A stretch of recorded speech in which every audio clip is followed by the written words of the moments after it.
So second good morning, and hopefully this time you can hear me. My name's Brent Leo Smith. We have Andrew Joseph Francis on camera, Scott, Dyson and Dave on the other vehicle. We have Kirsten and Leanne in final control. Unfortunately, there have been a few gremlins early on this morning, and Scott is back at the DRC, and our tech geniuses are trying to figure out what's going on.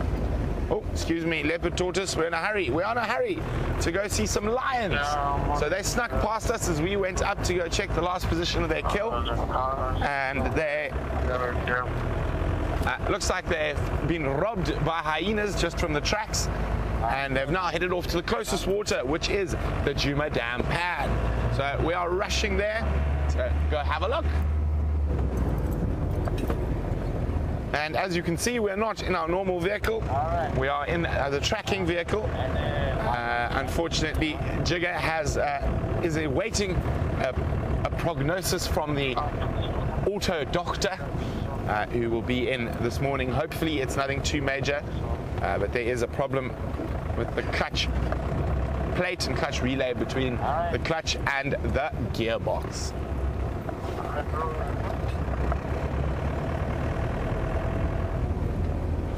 I wonder if that hippo's there, and will the lions harass him?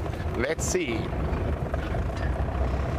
And a big thanks to all the viewers who let us know that the lions were at Djuma Pan. We're nearly there now.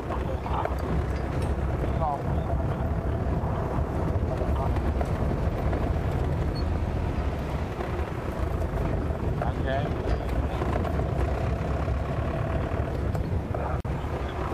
Whee!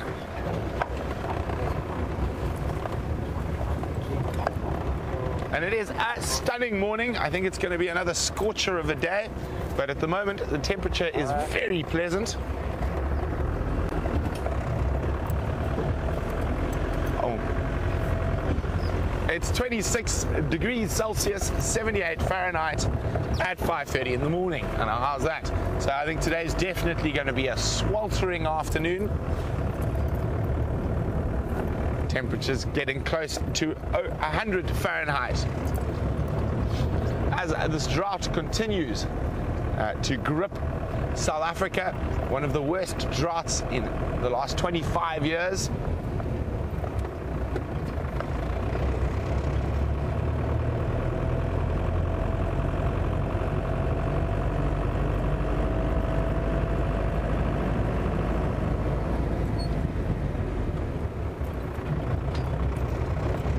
Okay, Andrew, can you spot the lions yet?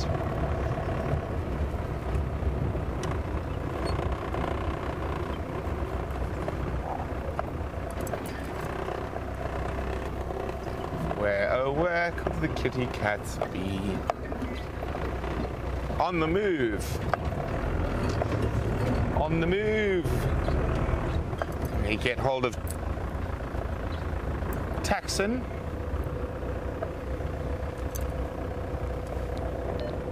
Tax. Got that. Tax, I'm on the down wall. What's my best approach? I'm Kingdom's Road. Yeah, they're all going down towards the Dongana. From Kajeho Prairie on Kingdom's Road. Copy, thanks.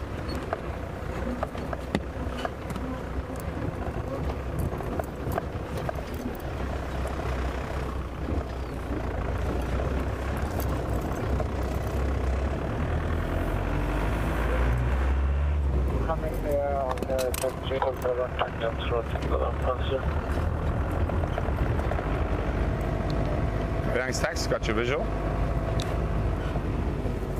So we go. We're about to arrive. And it sounds like they might head down into the Milwaukee River system. We might have to shoot around to the other side.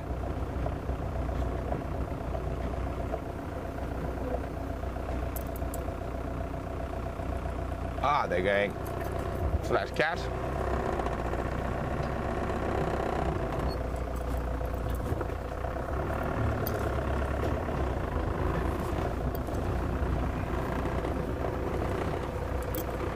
How's that, Andrew? A bit more?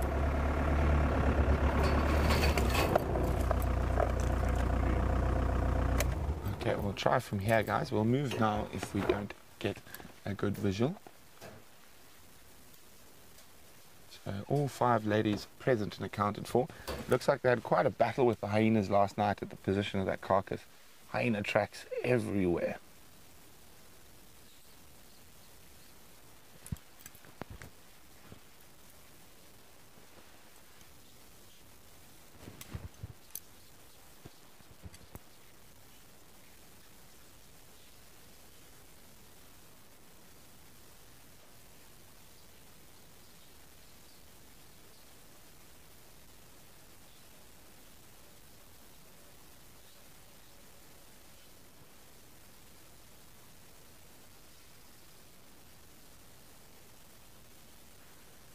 So for those of you who might have tuned in a bit late, we're sitting with the Nkuhumas pride. All 5 females present. And they lost their buffalo kill last night from the tracks around the kill. It looks like there was a large group of hyenas that harassed them. And being already quite full before they killed that buffalo, it seems that they possibly might have relinquished it without too much of a fight.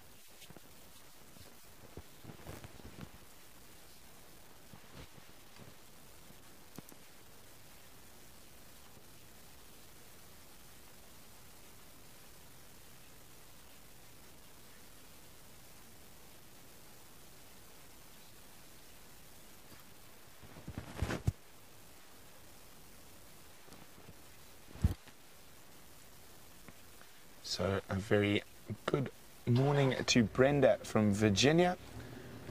Brenda would like to know that the hippo that everyone's seen the lions eating, is that Peter and is that on Djuma? It's not, it's on Nkoro, it's a different hippo. And I think the lions eating that are the Styx Pride and the Birmingham Boys. I thought I heard some male lion audio earlier this morning, a little bit south of us, so I'm hoping that maybe the 1 or 2 Birminghams have decided to visit us.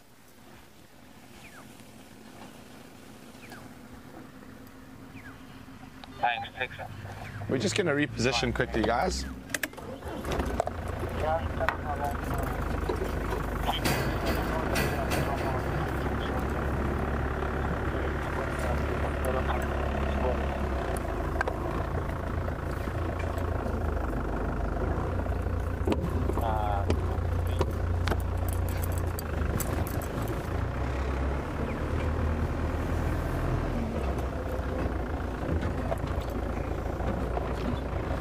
Minjan.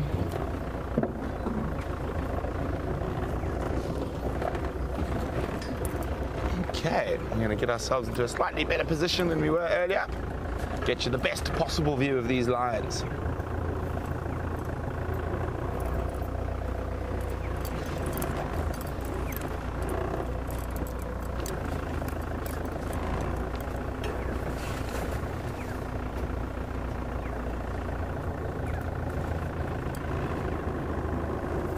Maybe not quite the best view just yet. How's that, Andrew? A bit more?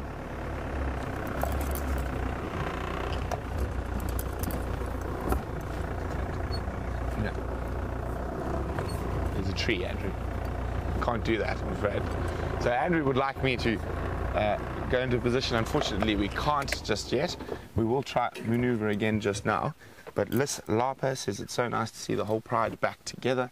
They seem more relaxed now. You can see those fat, swollen bellies.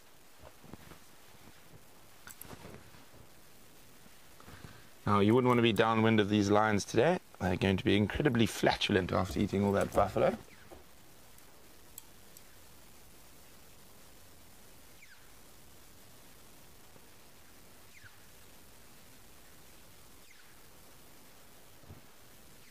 So Donna on Twitter is wondering, is there any sign of a Junior, the young male lion that used to be with the pride? So I know a lot of you were very fond of him, but when a male lion gets to 3 years old, it's time to move on. I haven't heard of him. He's now a nomadic male. He could even be as far as 100 kilometers from here. There were some reports of a young male lion being seen to the south in Mala Mala, but whether or not it's the same is impossible for us to tell. and Donna and a lot of other viewers were wondering that.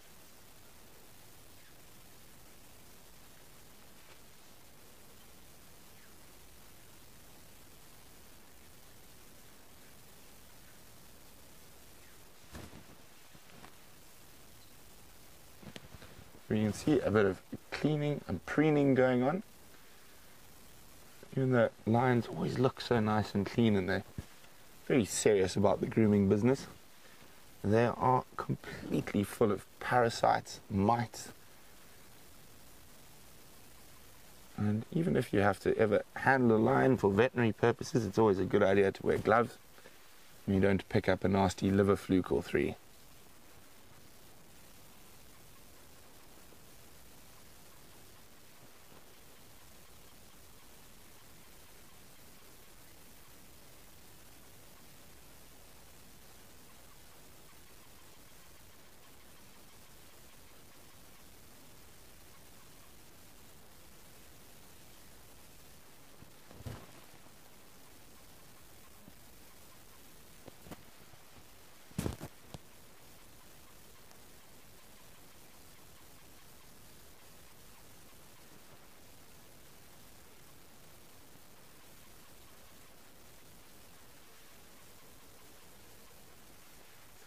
Derek in New York is wondering why the Birmingham boys, the dominant male coalition, are spending more time to the east and south of us.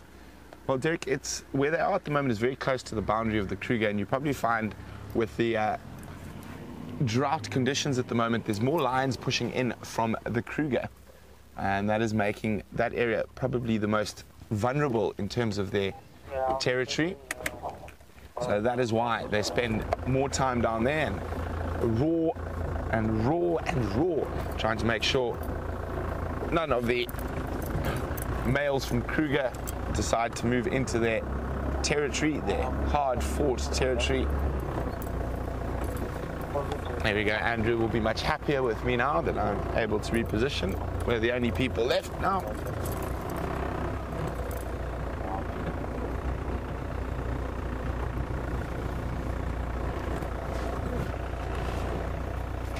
Oh, sorry, ladies.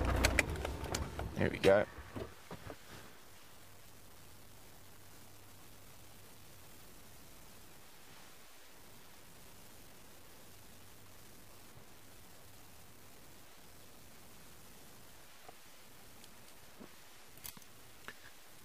So, morning to Peter NG, who asked us some questions on yesterday's sunset safari.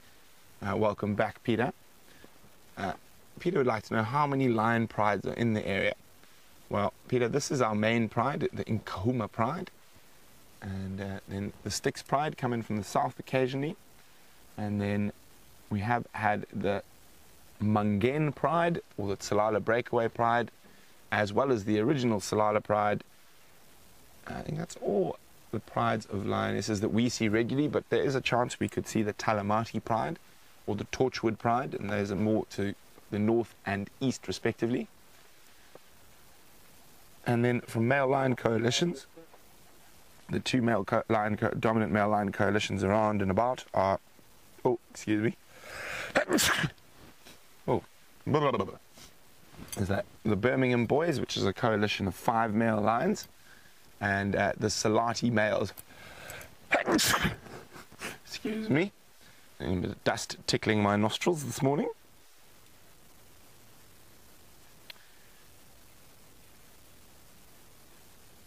Now, the Birmingham boys sounds like a very strange name for a coalition of male lions, and they come from the Timbavati and from the farm that is named Birmingham. You will find a lot of farms in this part of the world, when original cartography was being done, were named after things that people knew. So you've got lots of Lisbons, Birminghams, Londons. Let's think of another funny one that's out there. Ilkley.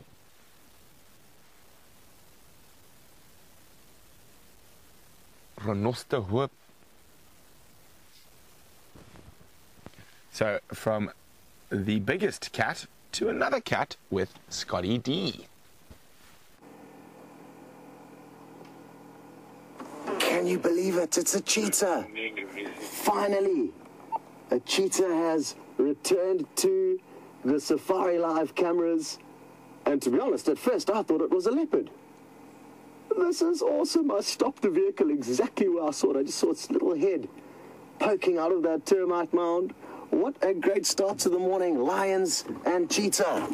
My name is Scott, and I'm teamed up with Dave on camera. I thought we had found him his first leopard to film, but he's skipped that level and gone straight to cheetah. Can you believe it?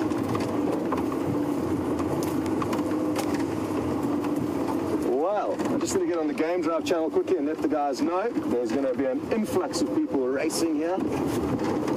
Stations, Djuma Pan, line, sorry, hotel access.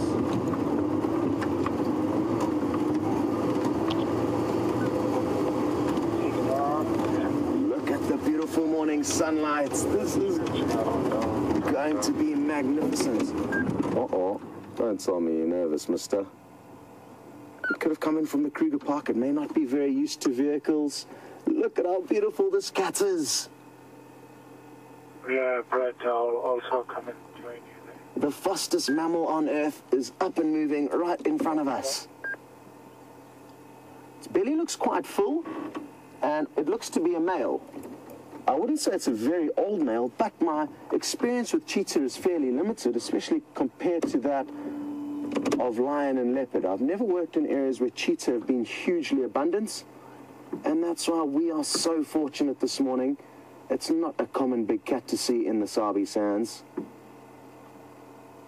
Fantastic. Okay, so I'm just going to get back on the radio and try and keep up with him.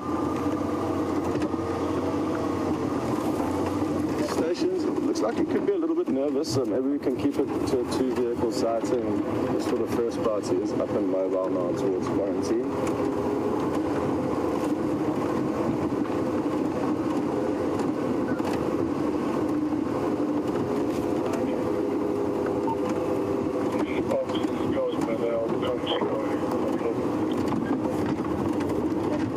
Maybe I'm wrong text, but just give me a couple of minutes and then just make sure so we don't gosh him. So I'm just chatting with Texan and just making sure we don't take any chances here and chase him off, because when the fastest mammal on Earth wants to move, they can obviously disappear quite easily.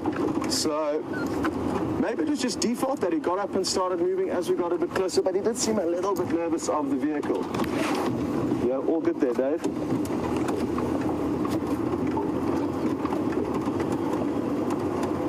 Because its belly seems quite full, it may not be hugely inclined to do any hunting, but you never know. These big cats are opportunistic, and it's heading straight towards a big open clearing. And being an incredibly fast animal, it tends to prefer hunting in open spaces. And who knows, maybe we are going to get incredibly lucky. And even if we don't see it catch and kill, maybe we're just going to be able to see it moving at full speed. Look at this. Fantastic. So, like I said, you can see its belly's a little bit protruding there. Look at all that hair dangling off the bottom. That, to me, indicates that it's a slightly younger male. But then again, maybe I'm wrong. A combination of size and all of that loose hair indicates to me that he could be, like I said, on the younger side.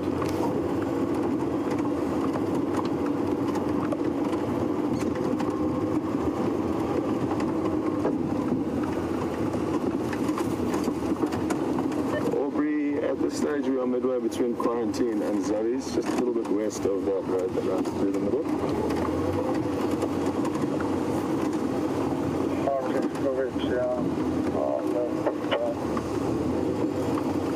Well, this is cool.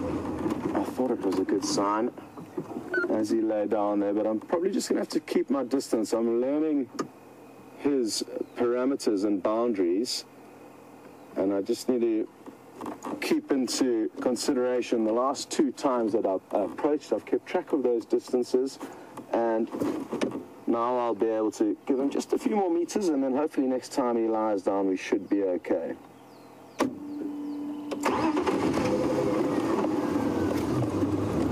I often wonder how many times cheetah have actually been through the property without us finding them, and I think quite a number of times.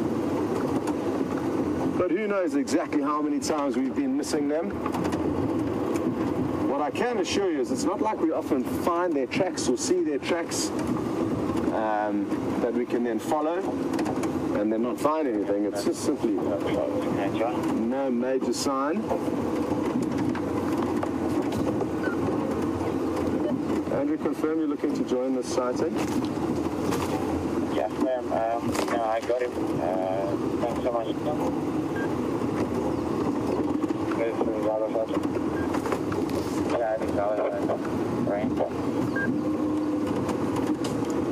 Okay, copy. Just going to try and stop as much as possible and let David film him moving off where possible, but that was not a good spot to do it in. Sorry, Dave. It's just very difficult for David to film as both us and him are moving. Affirmative, he's going to pop out on the northwestern edge of quarantine.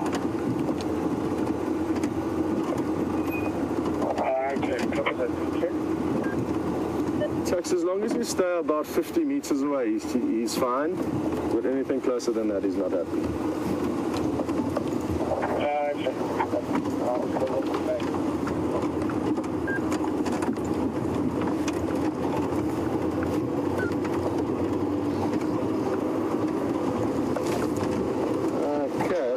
That I have been neglecting you guys a little bit as we drive through here, but it's hugely important that we give Taxon and Aubrey as much clues as possible in terms of trying to get a glimpse of this rare animal with their guests. Oof, he's heading into a tricky area.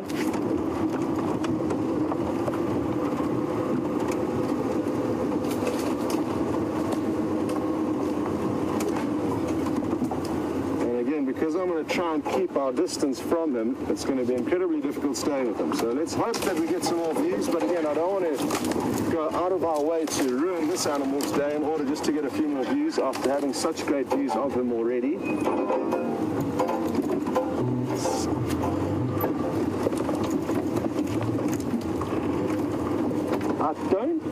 I don't know when we are going to get the next view of him, so I'm inclined to send you back to the lions with Brent, and we'll call you if we get another glimpse. How awesome was that? Wish us luck, and we'll see you later.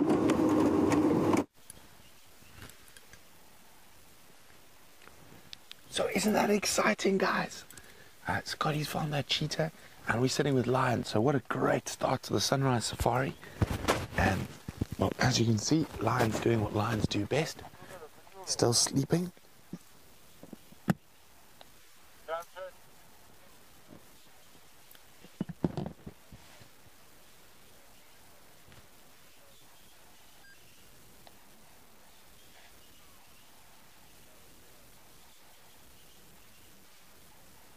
So, heavy breathing still.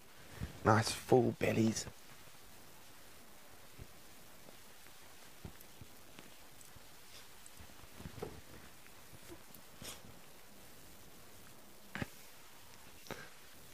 So Cheryl in Indiana is wondering about how lioness give birth.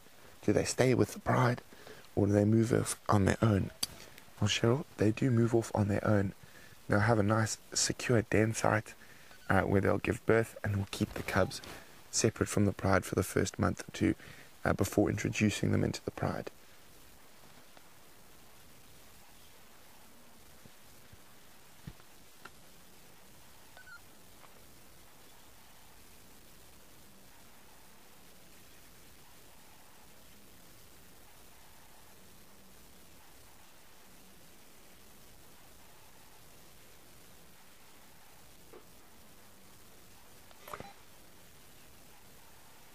Matt O'Wicks is wondering, why do the lionesses do all the hunting when the males are bigger and stronger? Now, Matt, that's a very, very common misconception, which is not true. Male lions do a lot of their own hunting. They spend a lot of time away from the female prides, defending territory, marking territory, So they do a lot of their own hunting. It's only if they happen to be in the same area as the lionesses and they make a kill that they will take it from them being bigger and stronger. It's sort of their prerogative.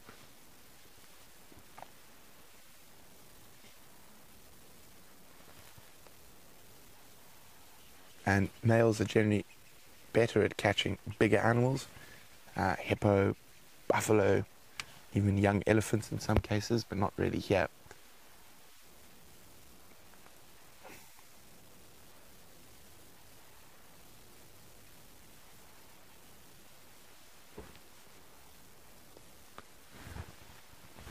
And you can see they're looking very contented. Nice cool morning. Well, cool's a relative thing out here. It was 26 degrees Celsius this morning, 76 odd Fahrenheit. That's how we start the morning out here. We thought it was quite cool. Andrew's still in jerseys.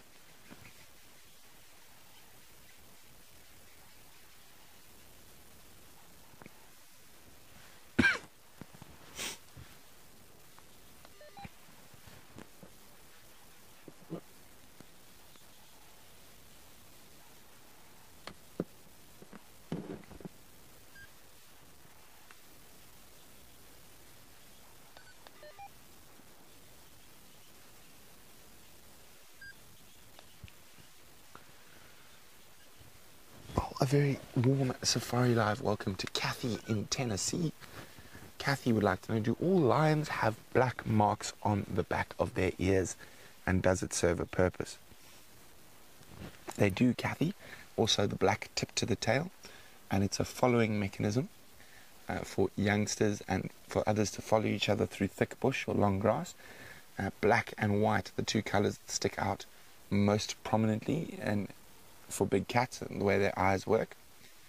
And also, in my opinion, they're used to portray visual signals while they're hunting to help coordinate a hunt. So very important. There's black tip to the tail and the black marks behind the ears.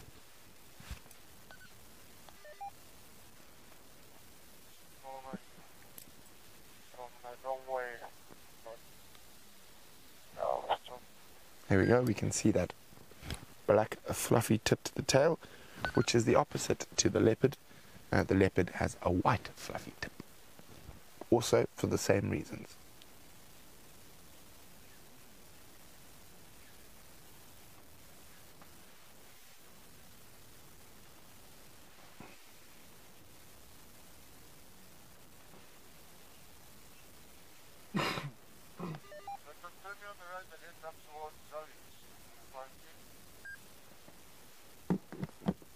Romy in Ohio is wondering what would happen if the lions and cheetah were happen to meet. If the cheetah spots the lions, it will try to get out of there as fast as possible. If the cheetah spots the lions too late, the lions will definitely try to kill it. And there's no match between a lion and a cheetah. A lion is massively bigger, much more strong, and the cheetah has to rely on its speed to get away.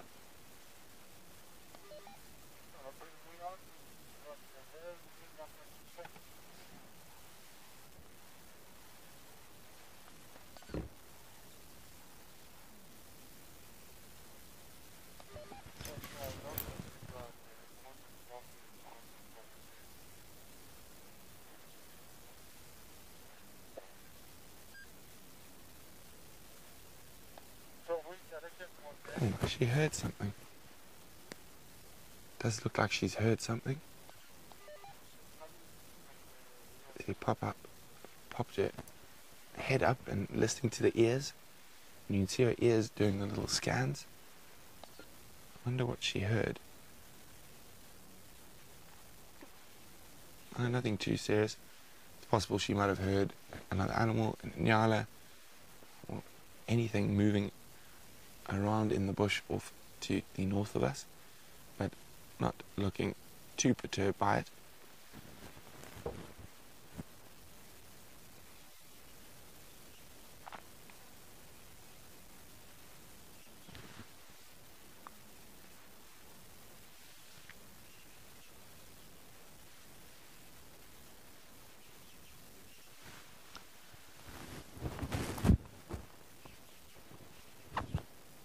Sandra from southern sunny California says, Brent, I love your folklore stories. Maybe you can tell us another one about lions soon. And also, do I think any of these individuals might be pregnant? I don't, Sandra. I think it's going to be a while before we see cubs out of this pride with the whole coalition takeover that's just happened. What lionesses will do is often the first and maybe even the second bout of mating, they come into a false estrus. And so the males think they might sire cubs, but they don't. And the reason for this is the females don't want to expend the energy of raising cubs, producing milk, in case those males get ousted. Oh, looks like a little bit of movement, maybe just moving deeper into the shade.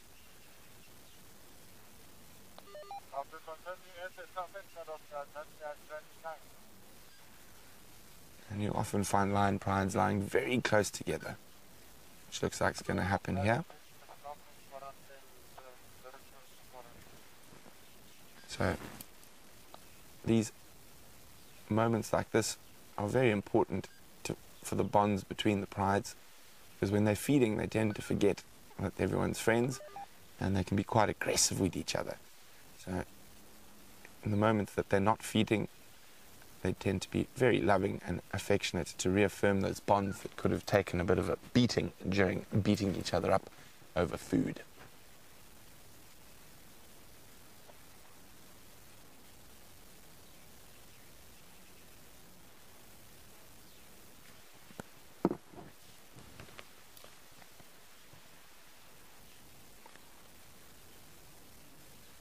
So Casey is wondering, will lions let the oxpeckers come remove ticks from them? Most certainly not. Being a cat, I think the temptation of eating the oxpecker would be too great. So you don't find oxpeckers on any of the predators. How they try to deal with ticks is through grooming themselves and grooming each other. And quite often we might see little blood spots, especially on the neck, and that's when a lion often scratches and pops the ticks that are on it. There we go. Last female going to join the others.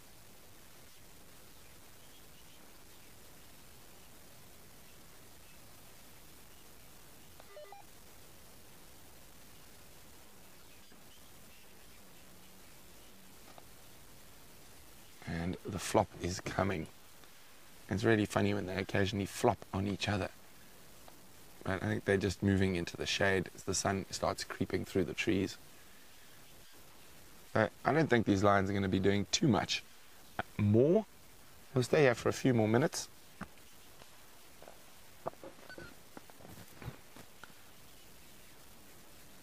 Donna would like to know, do lions get skin diseases?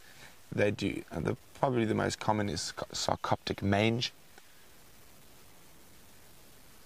And they can pick that up relatively easy. But we haven't seen much mange in this area.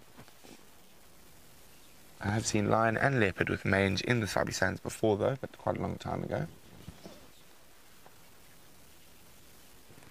So before we leave, and on request, we will tell a little folklore story about why the lion doesn't eat fruit. And it's a Mbogush story from the river bushmen of northern Botswana that live around the Okavango Delta. So one day the crafty black-backed jackal happened to find a huge amount of fruit under a monkey orange tree, and it was perfectly ripe, and he was eating, as only a jackal can, thinking this is so lucky, there's no one else and I'm getting all this wonderful food. And then the king of the beasts meandered past, and Jackal heard him calling earlier and said, oh, I hope he doesn't come here, he might get my fruit. And then he did happen to wander there, and Jackal, being one of the most crafty creatures in the bush, went, I know how to fix this lion. So he saw the lion coming and he started eating faster and faster and faster, and then started wailing and gnashing his teeth and rolling around. And the lion got a bit of a shock and just carried on moving. And Jackal knew where there was a skeleton of another jackal. So he went and placed it around the fruit and positioned it like the vultures had been feeding on it, and spread his bones.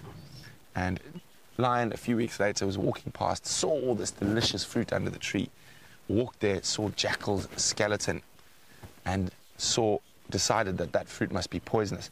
And that was the day that Lion vowed never to ever eat any fruit, which obviously Jackal and the other animals were quite thankful of, because the king of the beasts has a mighty appetite. So I think on that note, we're going to leave these sleepy lions and go see what else we can find. And while we do that, let's go catch an update with Scotty D.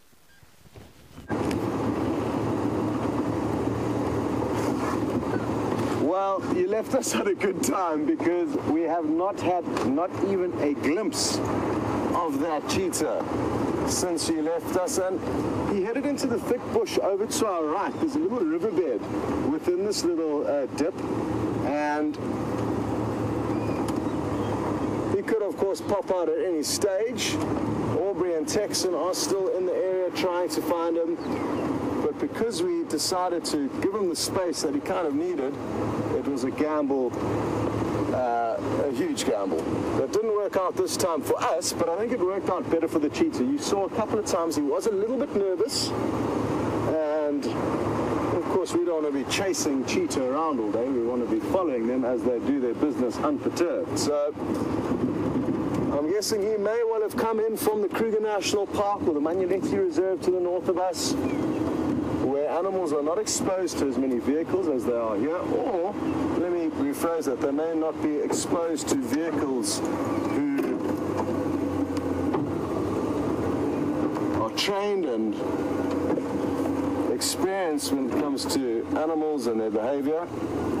Just taking a termite mound back there, just to make sure I couldn't see his little head poking out of it again. So because they aren't experienced with as many vehicles, or with vehicles that give them the respect that they need, they are not as comfortable with them as the animals within the Sabi Sands. Nation's leaving Norman, lying up in the same position. Space for 3. Okay, I think we need to turn around though now. I think his direction of movement was taking him more south than west, and at the moment we're pointing kind of directly west, and we're going to head back in a south and easterly direction, and maybe we'll be able to intercept him.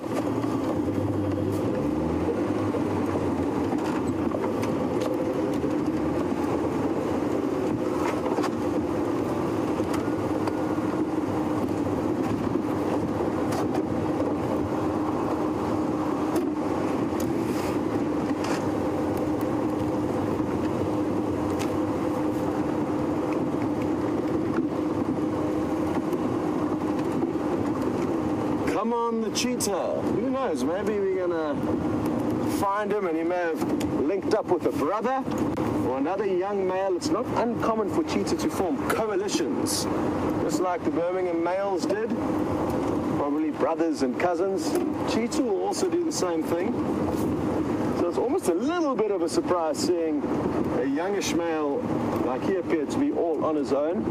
But again, there's no fixed rules in the cheetah kingdom with regards to whether males will operate individually or within coalition. Sometimes 3 or 4 males will band up together.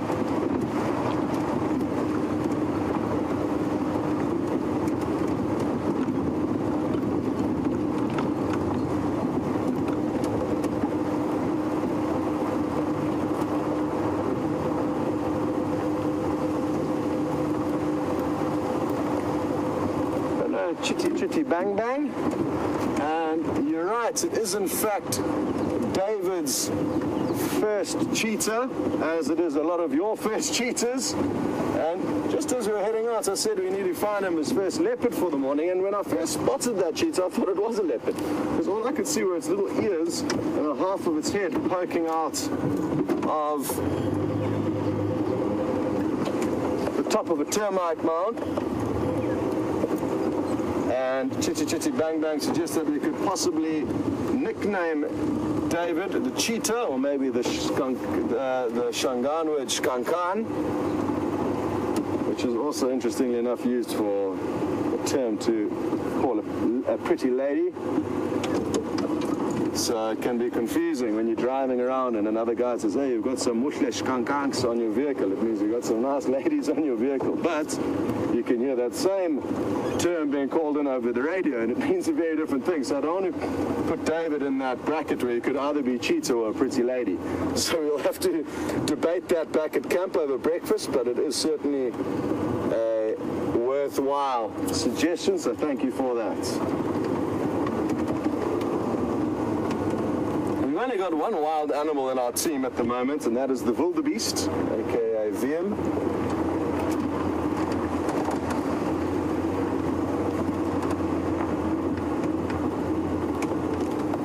Hi there, Chris in Arizona. Got some friends in this vehicle up ahead of us. So it'll be nice to catch up with them.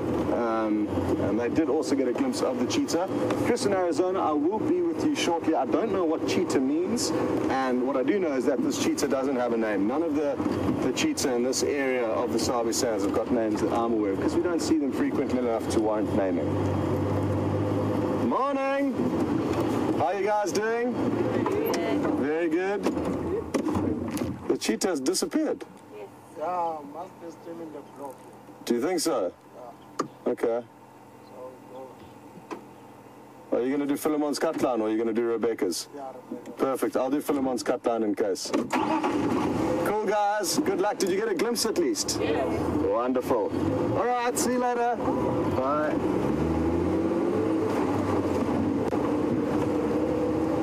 So, they've been back to Djuma, I think 3 or 4 times in the period that I've been here. And it's mainly 2 guys that keep introducing new friends to the experience. And we've just seen Texan going down Philemon's cut line there, so we'll leave him to it, and we will go back and check Philemon's dip again. And who knows, we could get lucky. So Chris, I don't know what cheetah means or where the word is derived from. Good question.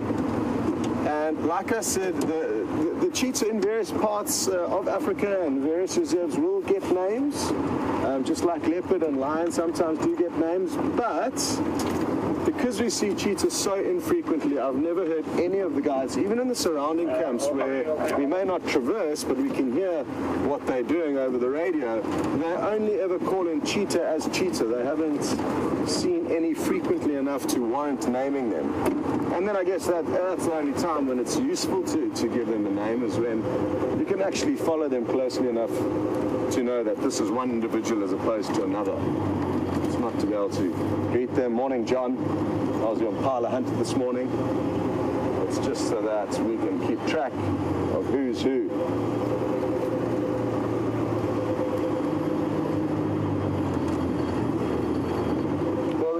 We do have at least Aubrey and Texan with their trackers, so their trackers are also going to be scanning the roads for the very telltale track of a cheetah. I hope we can find you one, and it's almost actually worth us going back to where we first spotted him so I can show you a track. So let's do that. If we don't have any luck immediately over here, in that last area where he was left, we'll go back and see if we can't find you a cheetah track where he crossed 2 roads, so there's a chance we could get lucky.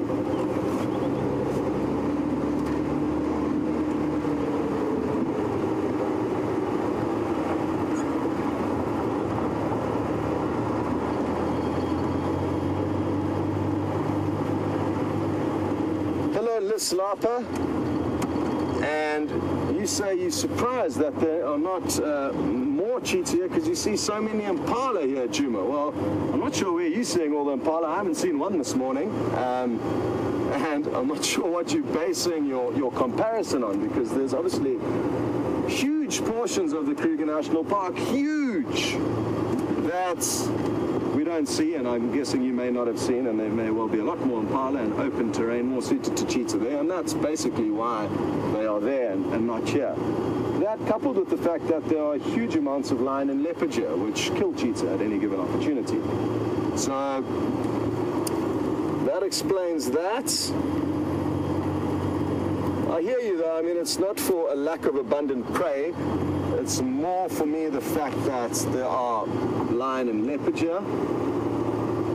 But we also need to be hugely careful making assumptions that Djuma is Africa, because it certainly isn't. It's a very tiny pinprick of Africa and of the Kruger National Park. So even very nearby us, we get hugely different terrain, even within the Sabi Sands. And to give you guys some perspective here, in terms of the size of the Kruger National Park, the Sabi Sands are 60,000 hectares.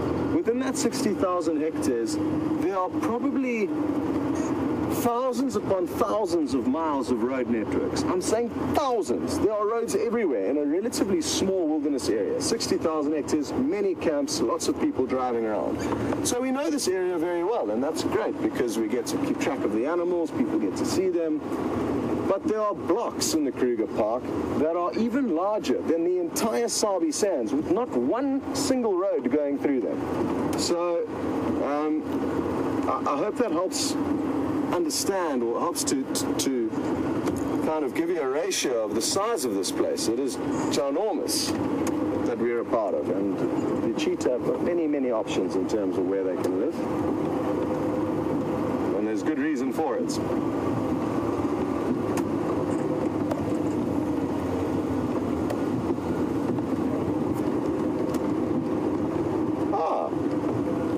Thank you very much, Mary Ann in Texas, for teaching me my second Hindi word. And that is where the word cheetah is derived from, and it means spotted animal, I'm told. So thank you very much for that. Another interesting Hindi word that has an impact on Africa is that of the bull elephants in their sexually heightened stage called must. Not musk with a K, musk with a S. TH, and that means mischievous in India, and they obviously derived that from the Indian elephants, which do act mischievously when their testosterone is flowing. There's a few tree squirrels just sitting in this tree over here, out there, playing around in the morning sun, and they are such good sentinels for spotting predators that maybe it'll pay for us to wait here for a second or two.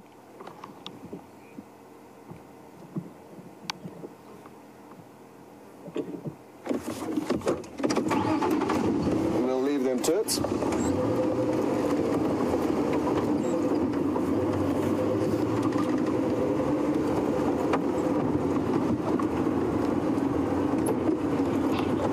Joel in New York, good morning. Cheetah versus leopard, who would have the upper hand? Obviously depending on a few variables, i.e. male leopard versus female cheetah, male cheetah versus female leopard. There's going to be variations, but in general rule, as a general rule, leopards are going to be extremely dominant over cheetah. Cheetah, as you saw, that they're built for speed, for confrontation. They don't have the same robust build of a leopard, which is more similar to that of a lion, just smaller. The cheetah's build is completely different to that of a lion or a leopard. It's not nearly as bulky and as powerful. It's not built for rough and tumble as are leopards' bodies.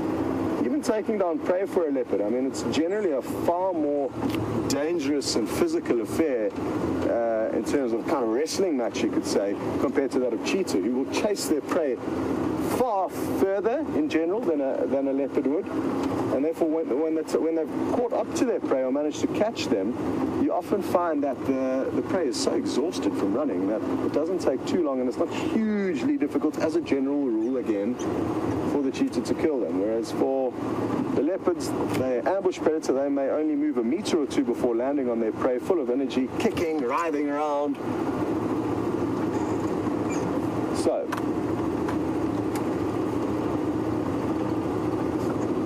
it's not uncommon even to see leopards kill cheetah and then dangle them in a tree next to the kill of the cheetah. Usually the cheetah make the kill, the leopard watches from a distance and then sneaks in, and while the cheetah's feeding, it gets killed and goes up the tree, and then it takes the impala that the cheetah killed up the tree and either feeds on both or one of them, but that is the reality. I've never actually seen that. I've only seen photographs of that. Some of you may remember, I think with Brent, not so long ago, Quarantine or Nkuhumas chased not one, but I think 2 cheetah around.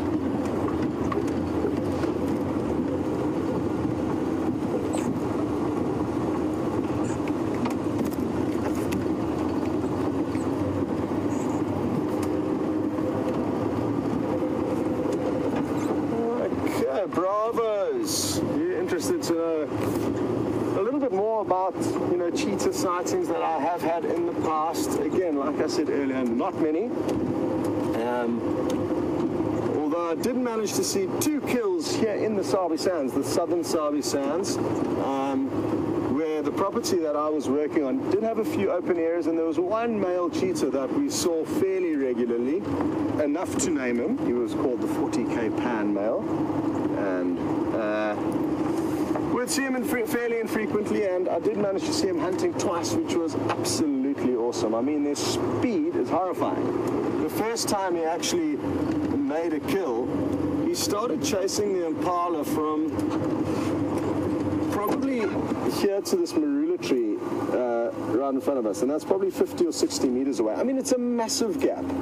Impala would look at leopard and chuckle at this distance, and lion, and not even think about moving. It's not an issue. But with the cheetah, he started trotting from about here, and then I'll simulate what actually happened. And then the impala started running, and I thought, well, the cheetah's got no chance. And I promise you, he just tore after them. It looked like they had fridges strapped to their backs. And he disappeared slightly over a little ridge, and it was mainly flat, but there was a slight ridge, and we were obviously battling to keep up with the fastest mammal on earth, as it all took me by surprise, and to be honest, I thought he didn't have a chance. And as we came over the rise, we just saw a cloud of dust as he took the impala down, and the rest was history. But what I learned there is that they have got phenomenal speed. To reel in a herd of impala from that kind of a head start is testament to that. Another kill, which is also interesting to describe their hunting, that I saw was in slightly thicker vegetation with actually quite a few little rocky boulders in and amongst it. So it was a bit of an obstacle course for the cheetah, and what this did is it gave the impala obstacles to work off, you could say, and sidestep and disappear behind a bush. You know, it's not like being stuck in a large open clearing, which was the case for the first unlucky impala. And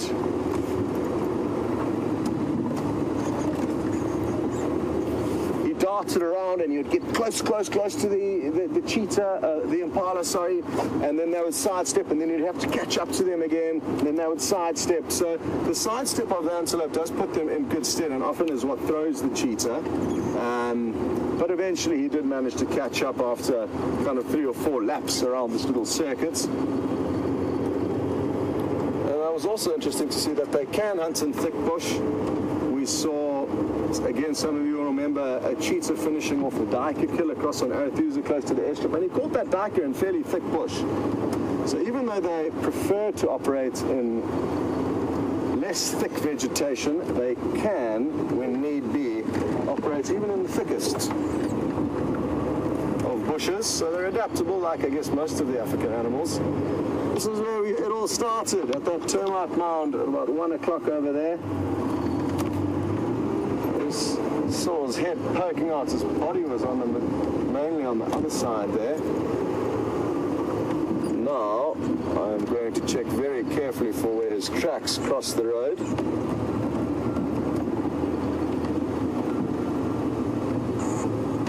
Diana, you would like to know what is the main prey of the cheetah, and thank you for asking, because I haven't touched on that.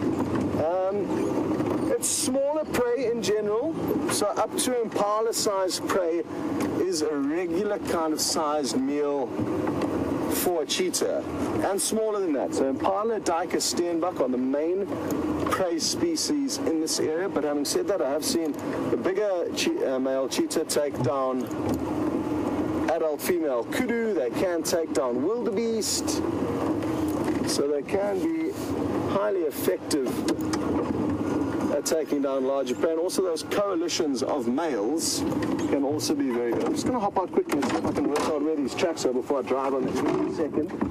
termite mound was right there. He basically walked straight across. Now, obviously, depending on where he put his feet will depend on whether or not they're in a good spot for us to see them.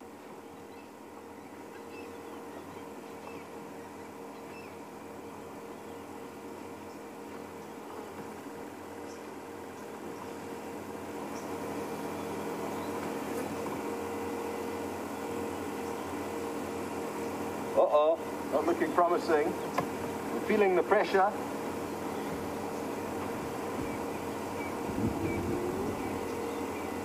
Listen carefully, you might be able to hear a hyena.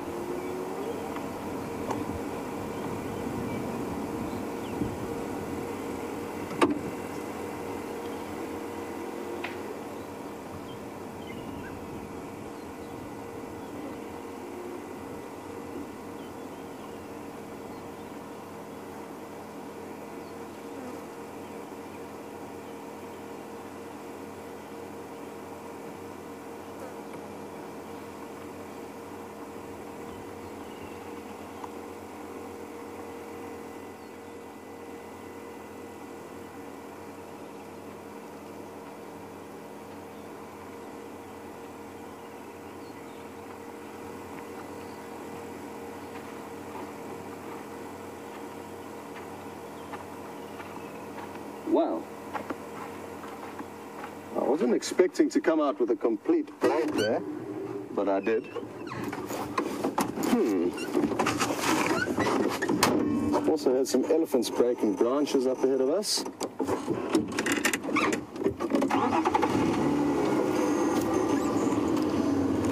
Now, this certainly wasn't the case this morning, so I cannot use this excuse. Oh, we're going to rush you over to Brent. He's got a little baby.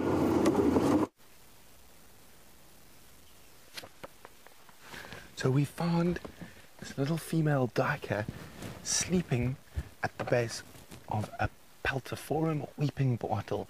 We normally see the rear end of a duiker as it disappears running from us, but this little female is just snoozing.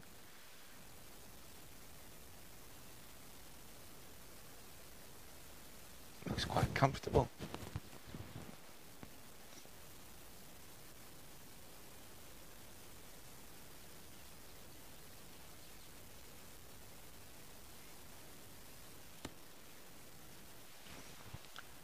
So this is how duikers spend their nights normally, and curled up, sleeping at the base of a bush.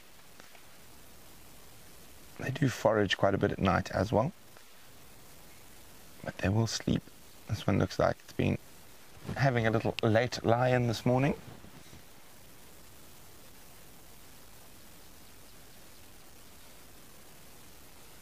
You just see her ears moving ever so slightly every now and then, and her eyes occasionally blinking.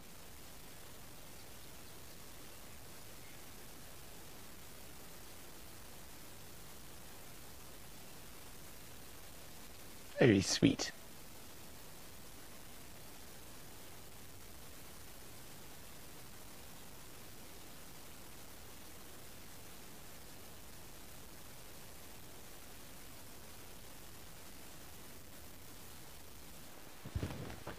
Okay, so we're going to leave this little duiker to sleep on and continue on our search for wonderful creatures of the African bush.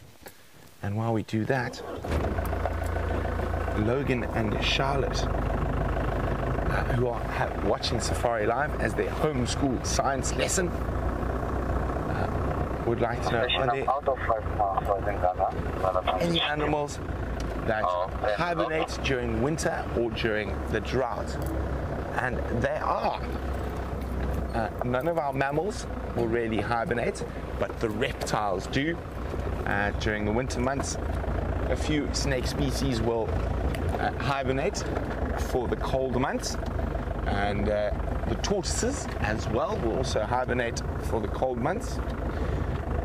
But one of the more interesting ones that really only hibernates during a drought, and only in extreme droughts and extreme conditions, is the crocodile.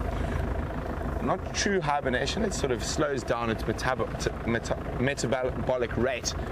When water dries up, it'll find a cave in the bank of a river, or even sometimes far from a river in Botswana, when the Savuti dried up, the crocodiles there used to move into the hills and into these caves and stay there till the rainy season and then move down into the pans. And actually they became quite vulnerable, those crocodiles, and some of the leopards in that area actually specialized in taking crocodiles out of these caves. So really, really interesting. So Logan and Charlotte, hopefully that helps you with that answer.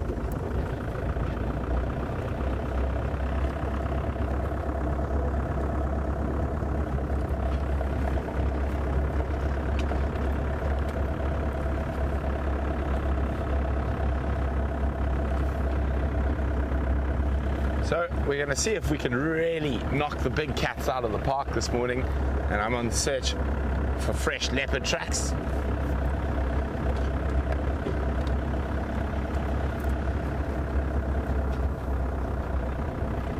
So far quite a few elephant tracks around here, but no sign of kitty cat tracks just yet.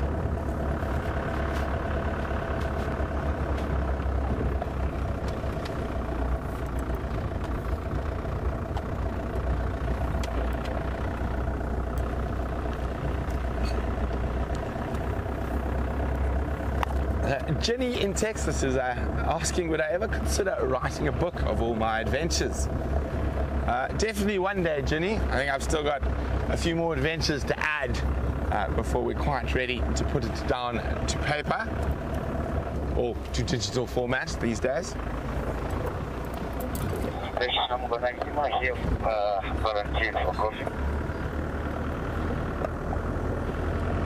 So while we continue looking for leopard tracks, let's go look at the cheetah tracks with Scotty.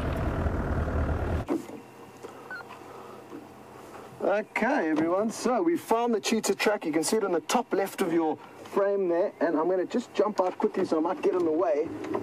Sure, I'm so relieved that we managed to at least find one track for you.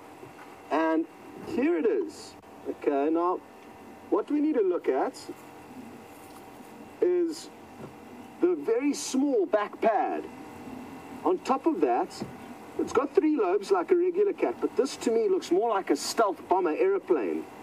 It's far more narrow and neat and precise than that of a lion or a leopard. Sorry, my drawing there was terrible if you managed to see it. If you didn't, that was probably a blessing, but judging by Dave's smile, I think you did. So very neat and precise, small back pad. And then the toes, more similar to a hyena or a dog than that of a lion or a leopard. And you can even see from there, and I know you can, the tiny little depressions, let me get the sun on the right side here, from where the claws have kicked up. And cheetah, unlike lion and leopard, their claws will be continuously protruded and can extend a little bit further than that kind of regular protrusion, but they are not sheathed fully like lion or leopard. So there we go, there's a singular cheetah track, and I'm glad we got to show you one, possibly the first cheetah track that a lot of you have seen, and in quite good substrate, so it's a very good indicator of how their tracks do tend to look. Wonderful stuff. I was panicking there that we weren't going to find it. Luckily, we had actually parked just beyond the track, but by the time we came back, I had not driven over it, thankfully. Good. I'm going to do one more loop through the general area of where that cheetah was lurking, and who knows, maybe we will get lucky. Failing that, we're going to return to plan A, which was very rudely and abruptly interrupted by that cheetah, and that is to go and find Shadow, a female leopard. And imagine if we get Dave a combo deal of both cheetah and leopard, first time filming here on SafariLIVE. It's a possibility, and that'll be wonderful for Dave. What will be wonderful for you is that you've seen all 3 of the big cats. So yeah, keep running, guys, no problem.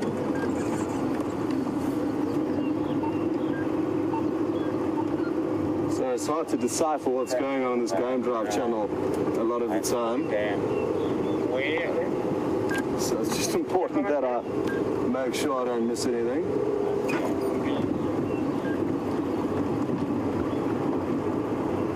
All right, so for those of you who may have just joined us, the Cheetah was moving.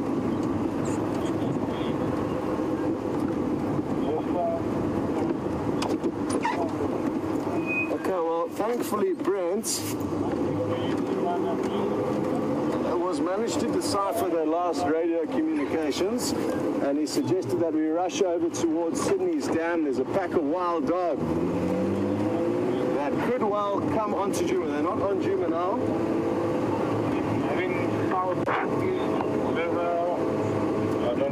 Let's just rush over there and see what happens.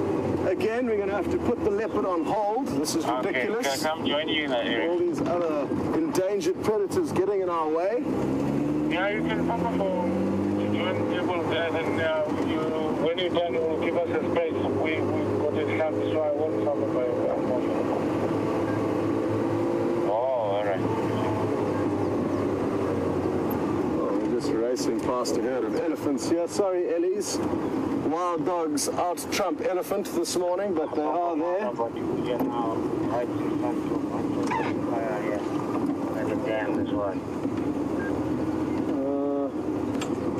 Okay. I think also, I'll be at some of the time. I'll be.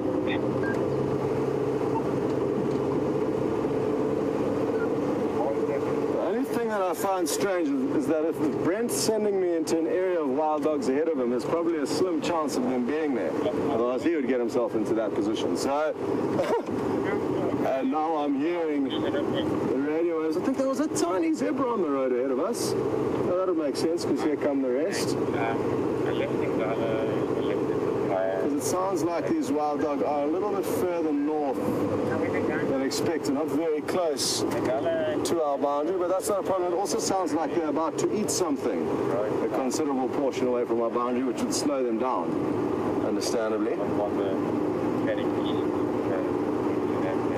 you go, the zebra. There's one more who's going to come through.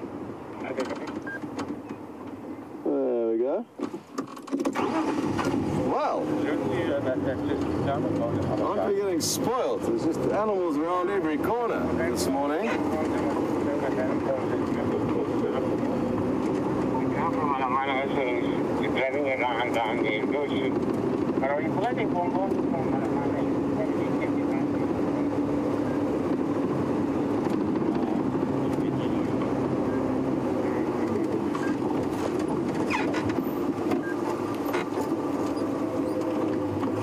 Hello there, Sunshine Jenkins, and I've been waiting for somebody to ask this.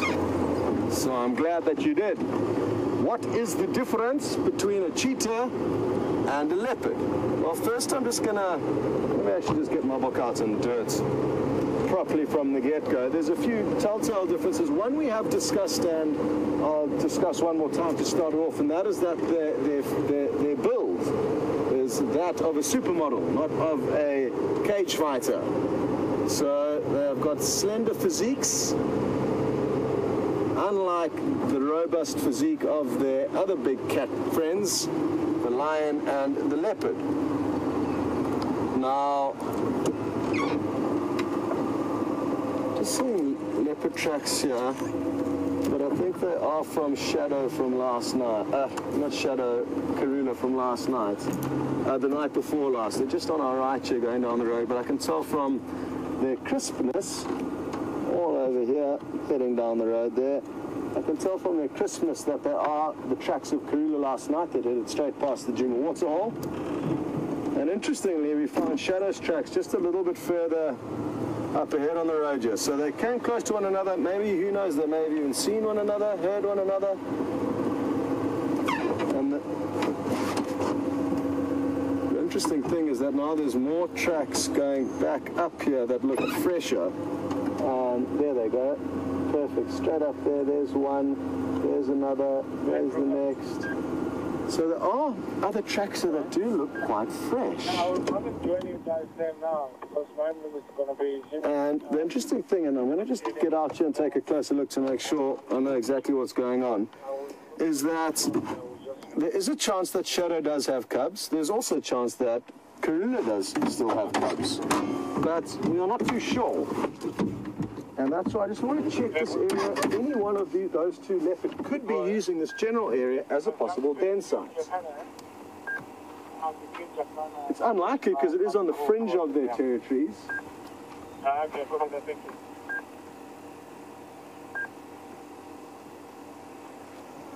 It's still just worthwhile to investigate.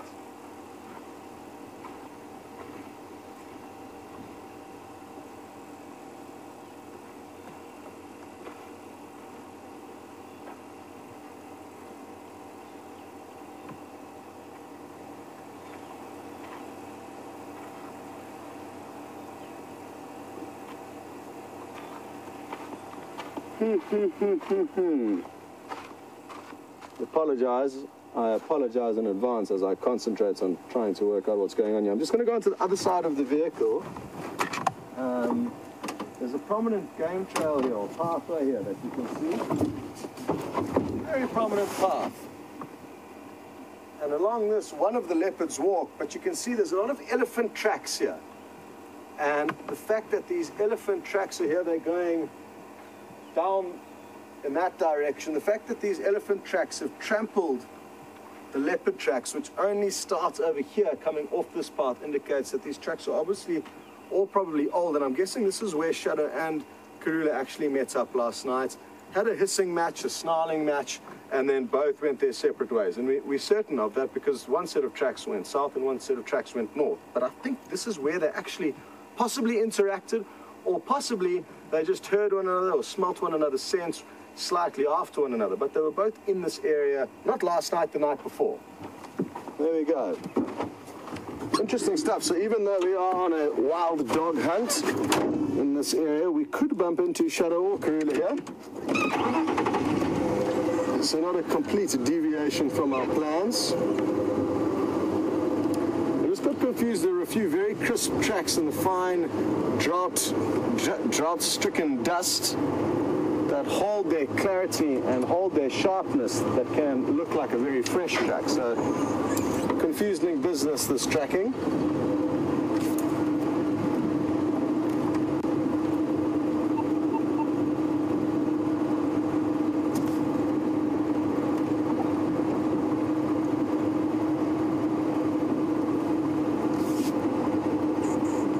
What a wonderful morning. It is heating up. Every minute that ticks along, how are we looking halfway? And I think we are in for another oven-like day here. It is very toasty here at the moment.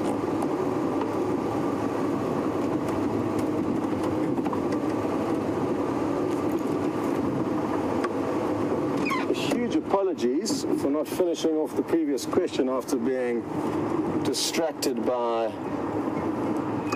those leopard tracks. As I said, I was going to bring out my book and Sunshine Jenkins. We will now be able to show you the differences between the leopard and the cheetah. I know they are one page apart. There we go, perfect. Okay, so if we look at the top picture here, let me try and get out the glare. That seems a little bit better. Complete black spots, solid black spots throughout its body. You do get solid black spots on leopard, but it's mainly rosettes. And I'm just going to turn over, and you'll see this. You'll see that the solid black spots are mainly on the limbs, and thereafter you get, I guess there are tiny solid black spots, but they create a rosette with a caramel center. So hugely different coat pattern. Now look at the leopard. From his eye along the side of his muzzle, there's no distinctive tear mark, whereas with the cheetah, and it's probably more evident in this picture of a king cheetah here, the bottom one. Sorry, Dave. You can see this black tear mark that runs down from the eye along the side of the muzzle, So that's one. Then if we go straight back up to the top cheetah, their tails are very large, and a combination, I guess, of fur and obviously some meat. And these tails act like rudders to steer them at speeds of up to 60 miles an hour and slightly in excess thereof. So there are the main visual differences: the tear marks and the spots versus the rosettes. Also the slender physique, small head, big tail, as opposed to the leopard, which is a more bulky animal. Are you guys coming from Difficult to tell. I forgot that there's this picture which shows you the difference between a spotted coat of a cheetah over here or the rosetted patterns of the leopard. Very good. I thought maybe you coming from Qatar.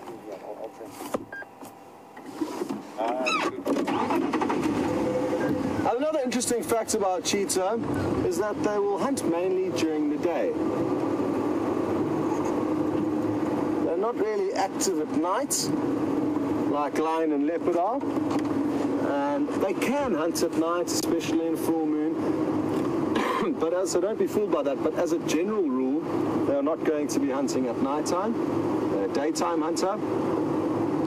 And Bree now has just asked another question relating to their hunting and the way they acquire their food. And they'd like to know if they will ever scavenge or steal food from other animals. No, it's highly unlikely unless a caracal or a serval's made a kill that the cheetah wants to steal. There's nothing that they can really overpower. Lion, leopard, and what's the other one I'm looking for? Lion, leopard, and hyena, and even wild dog will all hugely outcompete cheetah. They are at the bottom of the food chain regarding the bigger of the predators here. Interesting things happen in nature. I'll never forget a sighting. It was an awesome afternoon spent with the 40k Pan male, who's probably long gone now, about 4 or 5 years ago when I was in the southern Savi Sands. And let's just stop and watch these two birds as I tell you the story, silhouetted. Oh, well, there goes one. We may still get...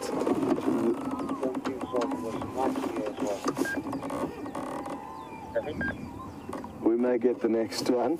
I'm just going to continue because I can hear a game drive vehicle and it sounds like they're having the greatest of mornings, singing and being very jovial. Sorry there, Dave. So it's not going to be a picturesque scene for us with them shouting and screaming in the background. At first I thought it was the wild dogs tearing apart an animal, but it turned out to just be some humanoids. And as I was saying,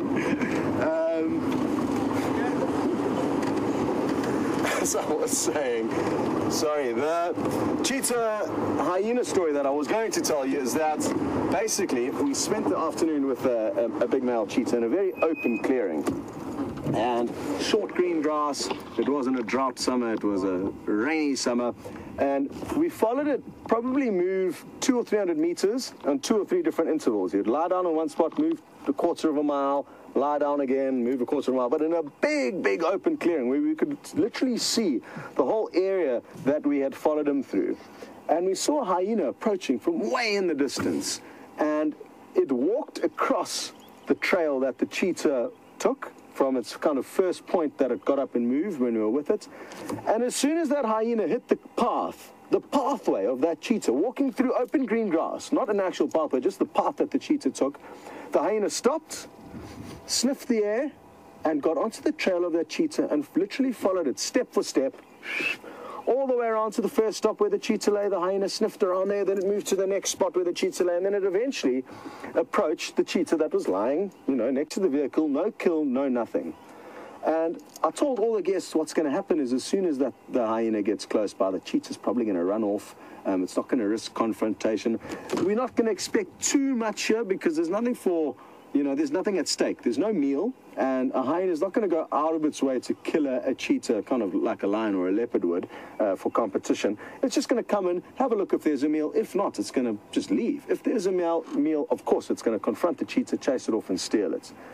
But what happened is that it was quite the opposite. The hyena arrived and did a circle around the cheetah, and as it came to about 360 degrees, as it was about to complete the circle, just making sure there wasn't an easy meal, this cheetah came out at the hyena and actually walloped it on the bottom. So even though I would have put huge money against that, and I told all of my guests that obviously the cheetah is going to give weight to the hyena, it's more frail, it's not confrontational, on that day, that male cheetah took on the hyena and showed it a lesson. I've got a photograph of it somewhere, I must find it, of the cheetah delivering a blow to the hyena, with the hyena, his back legs disappearing below its bottom.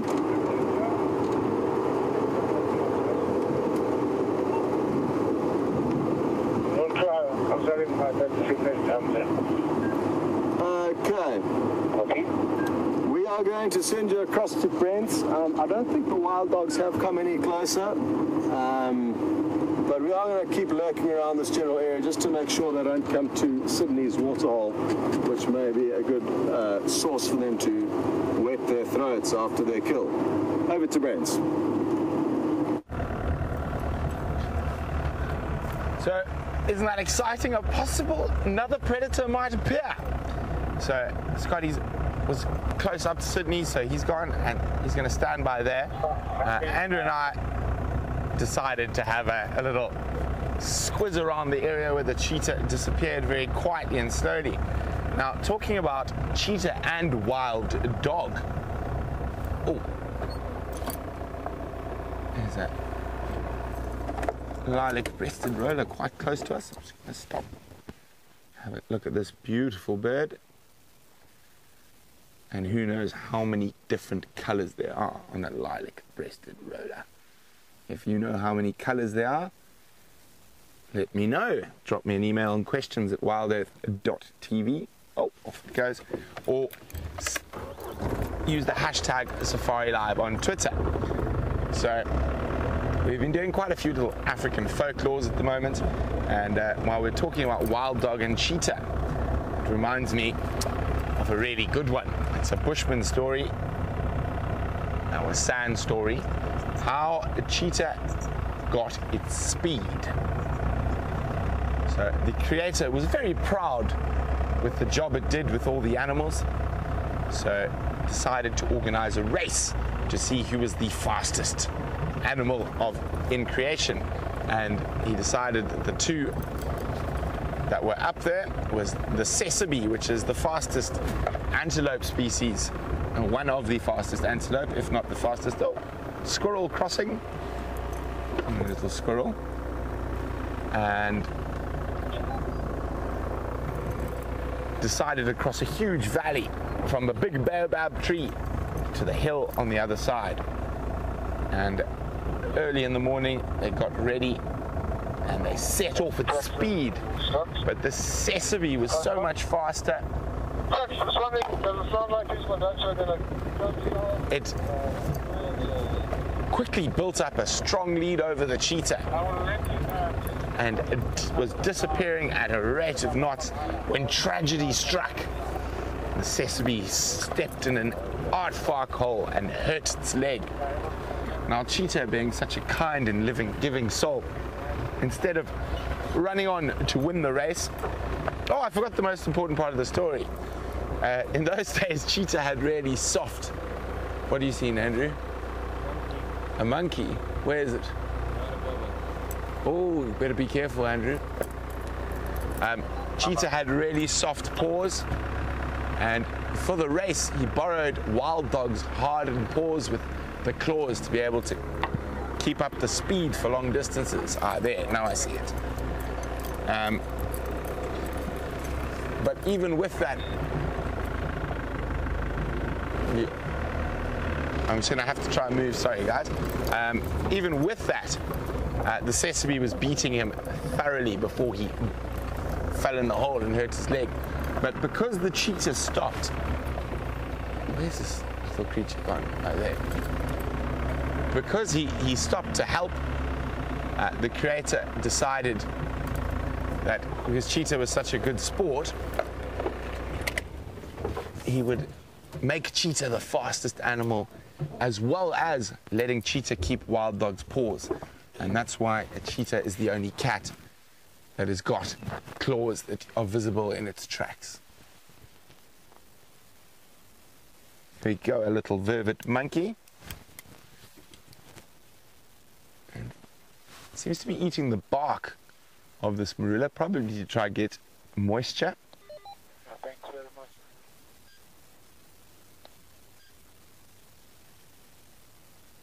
I wonder where the rest of the troop are. Well, troop is a more commonly used collective noun for monkeys, but I wonder who knows the original colonial English collective noun for monkeys.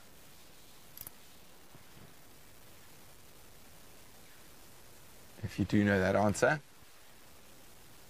send it in to me, questions@wildearth.tv, or hashtag SafariLIVE on Twitter. What is the original colonial collective noun for monkeys? And well done to Barbara and Safari Dean, who have got it correct. There are 7 different colours on a lilac-breasted roller. Very busy little chap. I can't see any others around. That doesn't mean they're not here. They could easily be hiding somewhere close. And the troops can spread out while foraging. Particularly now, they're going to be under a little bit more pressure with the drought, having to forage a little bit more intensely.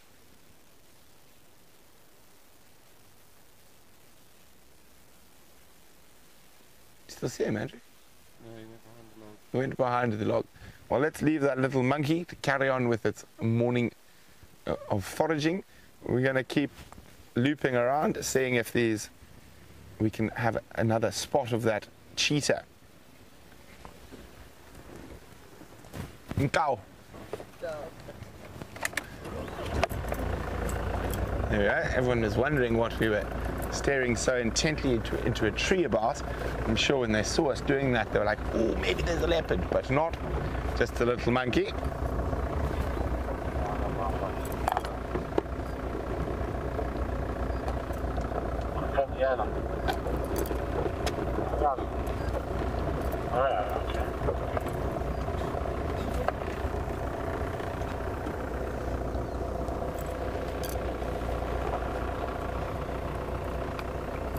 Just going to go really slowly along here, and I'm going to jump up onto the door so I can see a bit further into the bush.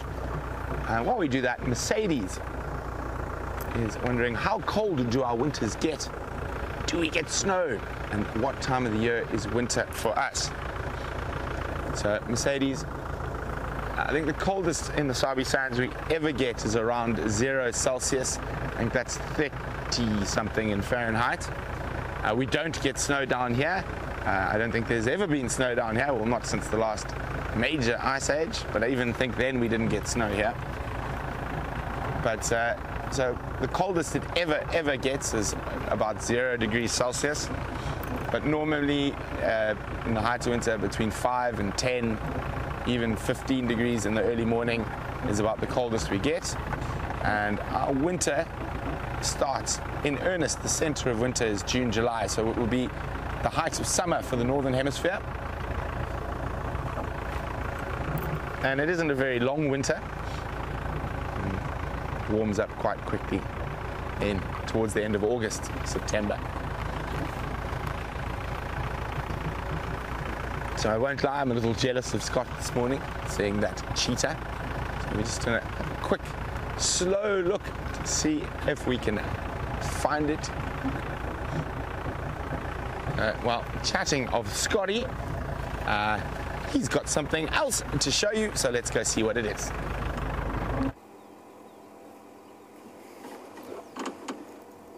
Look at all these zebra.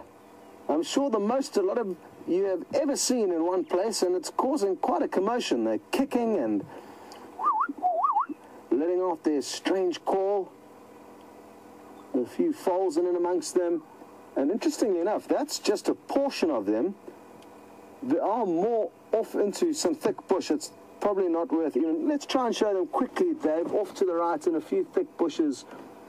There are a few more dotted around in there. So I'm not sure how many are there. The majority are at the water's edge though, but they are creating quite a commotion and a fuss at the water's edge. So let's take an eye on them there, or keep an eye on them there. And I'm sure we're going to see them stamping about. Oh, there's a kudu coming onto the scene. That young foal needs to be careful, and zebra can be quite vicious animals, and stallions who are not the fathers of young foals will often attack them and kill them. A horrible scene that James and VM saw not so long ago. We arrived, well, it was quite a while back. Oh, some warthogs are now arriving. How cool is this? Horrible scene. James was out on tracking team. Look at all those pigs. Looks like two mothers possibly with their offspring, but a possibility that one mother had 6 youngsters. I'm not entirely convinced that that's possible, but there are people that believe that. I'm more inclined to think that they generally have 4 youngsters, the piglets. Anyway, as I was saying, probably about 6 months ago, James and VM, who were out on tracking team, came across a poor zebra foal that was being kicked to pieces by a few stallions. They stopped and continued chasing the females around, and obviously the stallion who was in charge of them, but the damage they had done proved to be fatal to that young foal. They had broken its leg. So let's hope that doesn't happen here, but in times of droughts like this, we can expect to see animals' tempers flaring, abnormally so.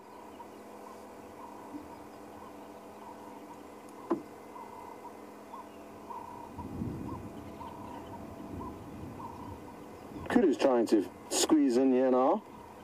Interesting that she's come to the pub alone.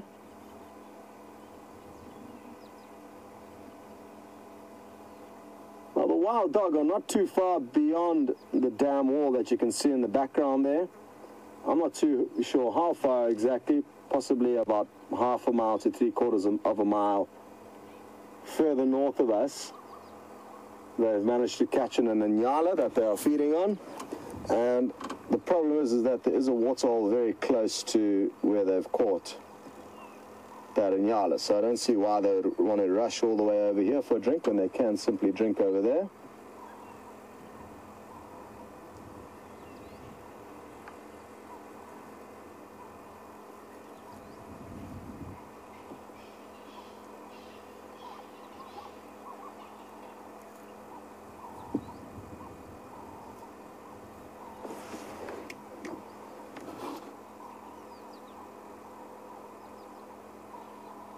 Hello, Sandy and Julia, Andy. Thank you, Dave. Andy and Julia would like to know something quite strange. You guys are thinking out of the box. Cowboy and cowboy. Andy and Julia would like to know if you can ride these beasts. And yes, you certainly can. But they prefer a very small human to be on top of them, if possible. Their backs and bodies aren't quite strong enough to carry adult humans. This is what I'm told, of course. I've never attempted to ride a zebra myself. But there was actually a movie made called Racing Stripes here in South Africa, where a young girl somehow ended up with a zebra that she was riding around and racing it in competitions eventually. Against all odds, I think the zebra did quite well. But the bottom line is there is a person riding the zebra. I've also seen... Oh, we need to rush you over to Brent. Look at this, guys. Right next to me. Little elephant. Completely relaxed in our presence. We actually stopped and it walked right up to us to come have a look at us. Nearly touching the front of the vehicle. Little one, feeding off the acacia sprouting from the ground there. Look how close it is incredible.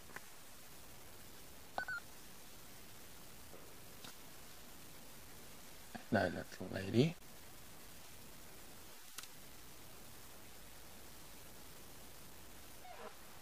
Oh, bit of an argument behind. Between the eddies. He's feeding off that baby Acacia exuvialis flaky thorn.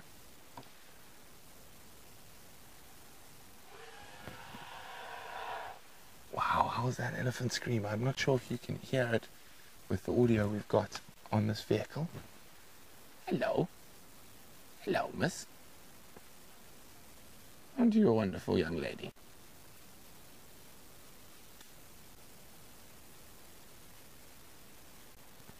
Now, there are a huge amount of elephants around at the moment with this very dry.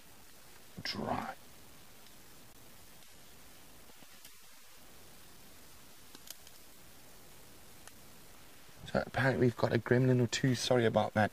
We're going to just jump back to Scotty and we'll be back with you as soon as we manage to fix it.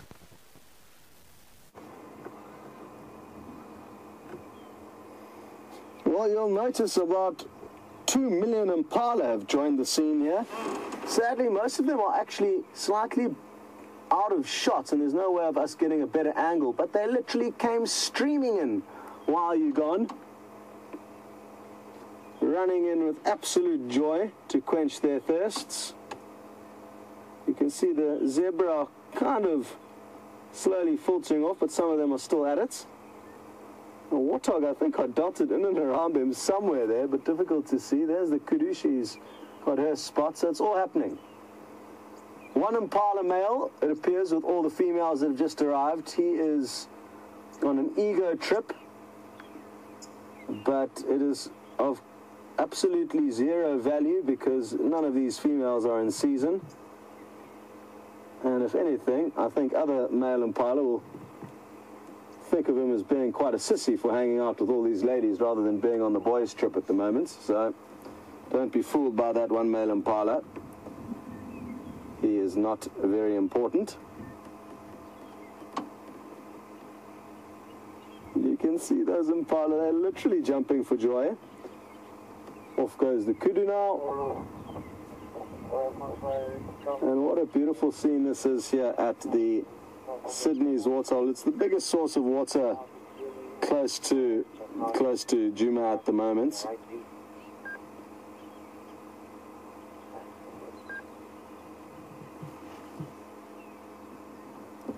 And a young impala in the foreground, having a little toilet break there.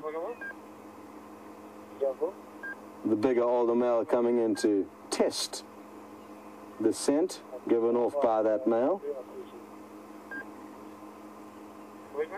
And another male coming in. We'll probably do the same thing. And isn't it fascinating that they read so much into one another's pee and poop? Almost like we read into Facebook and WhatsApp and SMSs. That's a major form of communication. It looks like the guy's sending a message now. Yeah, busy sending an SMS. And will the final one add his 2 cents to this little chat group? Yeah, it looks like it. So they're having a 3-way chat at the moment. Wonderful. Bless you, Dave. Appears like Dave may have swallowed a fly. He did. Sorry, buddy. So that's what the little coughing gesture or sound was. You handled it very well, Dave. Good first fly. Thank you. First fly and first cheetah. Things are looking really good for Dave's future here at SafariLIVE. And we're going to continue on. Speaking of Dave and his future, we still need to find him a leopard, so that's what we're going to go and do now. And we're going to have to power down our vehicle in order to start it because it appears like the mobilizer has given in again or taken control of us. So we are stranded for now. Over to Brent.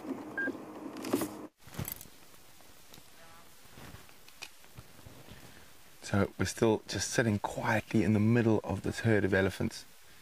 Some more have come from the west of us and slowly making their way towards us.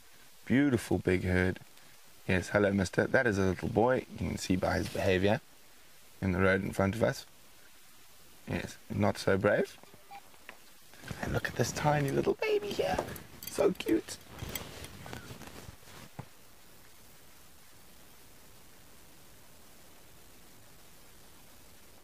Just slowly moving through the bush, feeding. elephants on both sides of us. The ones behind us are in quite thick bush. These are in the open a bit more. Here comes the little one, giving us a good sniff.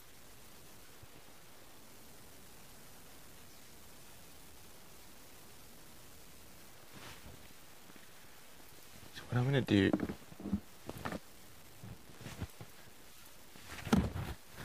is I'm going to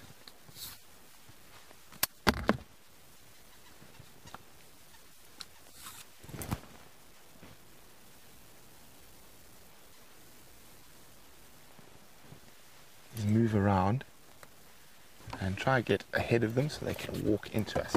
So just bear with me while we move a little bit. No elephants behind us, Andrew?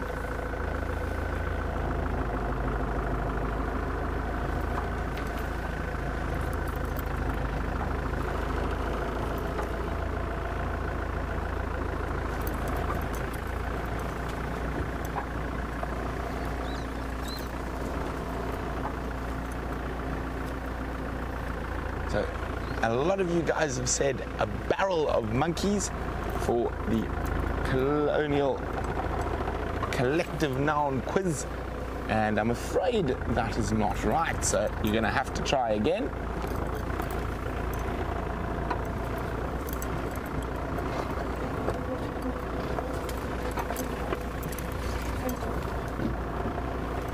We forget how wonderful those little vehicles we drive in are when we have to drive a long one, like this. Oh, hello. Hello, madam. It's okay. Little head shake there.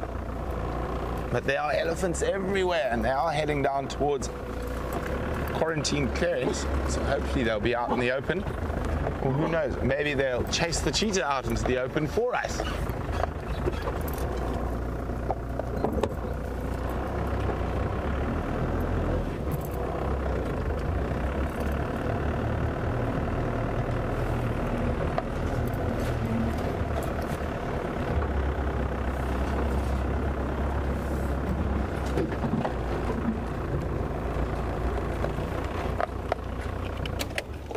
There we go. They're all moving into this little grove of flaky bark acacias. Oh, and if I just look around, there's elephants everywhere. Hello, little cheeky one.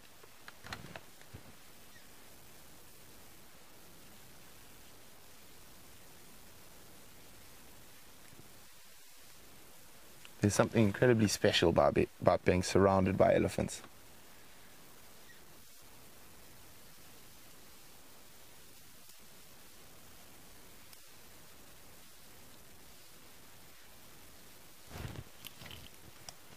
They move through. Yeah, Mom and the little baby look like they might come past us quite close.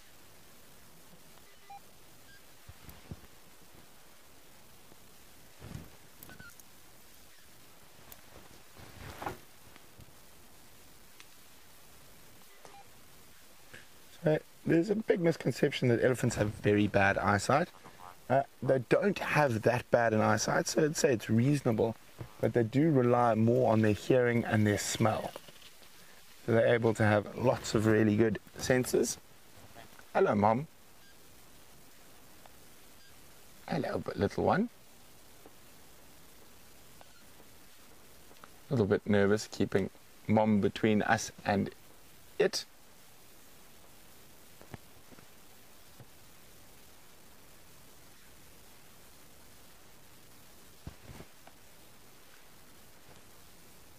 So we just have to keep quite still here.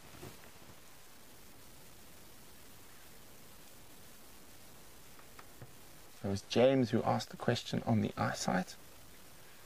So they have reasonable eyesight, but having such incredible hearing and smell, they tend to rely on those other senses a bit more.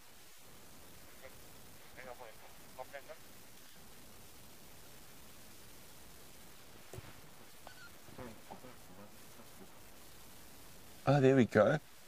There's a female elephant that Andrew likes to call Fang. and it's because she's got an inverted tusk. I'll try. Once we are able to move, we let these guys move past. Sorry, I just need to be on the radio. We'll go have a look.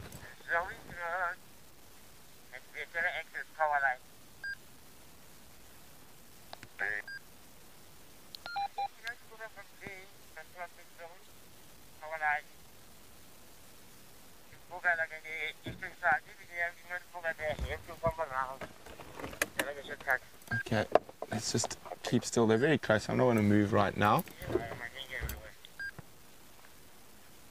Hello, Mom. Yeah, there's another big clumby between quarantine and Zoe's heading towards quarantine.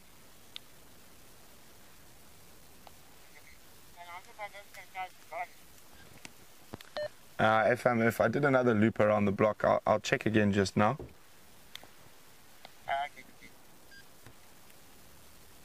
So when a female elephant's nice and close to us like this, Andrew's going Picasso, free hand, so you can get a better view.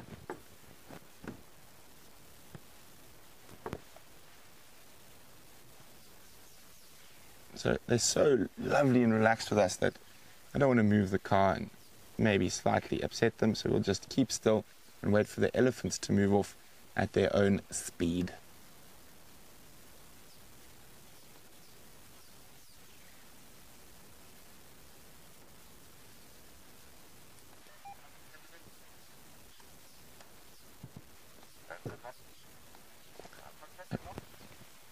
Since we're sitting so close to elephants and they are such incredibly large and powerful animals, Brenda in Virginia is wondering, well, if one charges us, will the others join in?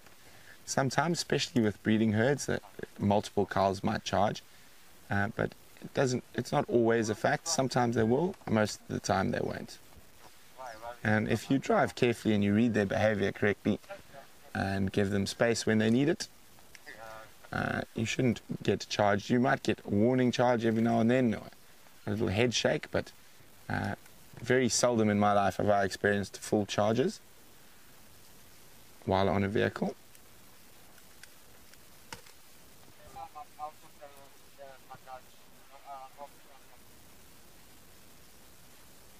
Yes. Hello, itchy ear.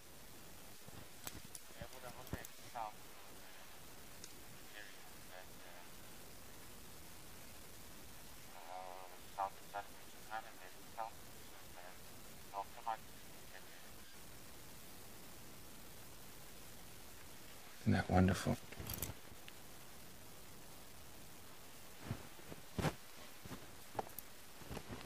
And amazing how dexterous their trunks are.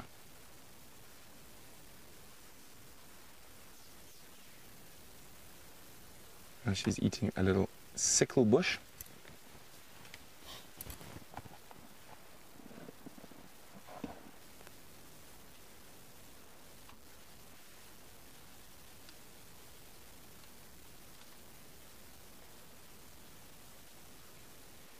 So the monkey quiz continues, and still no one has got it. It is quite an obscure one, so I'll give you a few more minutes before I give you the answer. There's been a few more in a cartload or a tribe, and nope, those are not correct, unfortunately. Mary, who's in Texas, but really good try. There we go. Andrew getting artistic with you guys here, holding the camera low out of the vehicle to give you a slightly different perspective on this elephant cow.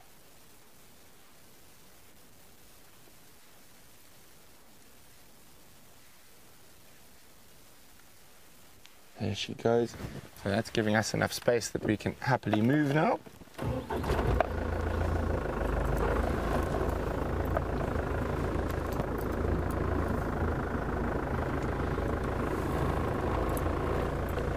Marcel says, is it a parliament of monkeys? Unfortunately not Marcel, but that is a colonial collective noun, but for owls. It's a parliament of owls.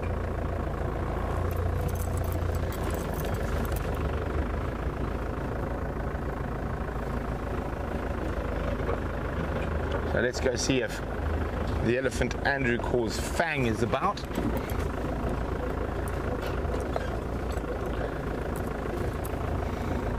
Interesting name for an elephant, Andrew, since they are not very... don't really eat too much meat. Although I suppose a tusk could. That tusk does look a little bit fang-like. There she is.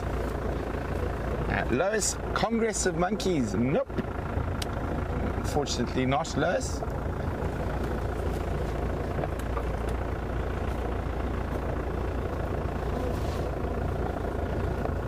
There we go. That's a really, really interesting tusk, and obviously it's just a bit of a genetic anomaly. And even though it's facing the wrong direction, if we have a close look on the tip of that trunk, it is very much used. And we see that little notch in the trunk. And I wonder who can figure out what that notch is used for. What would possibly wear a tusk like that? What does an elephant eat that causes that notch in the tusk? And if you do know, let me know. Pop me an email on questions@wildearth.tv or use the hashtag SafariLIVE on Twitter. Very interesting little notch.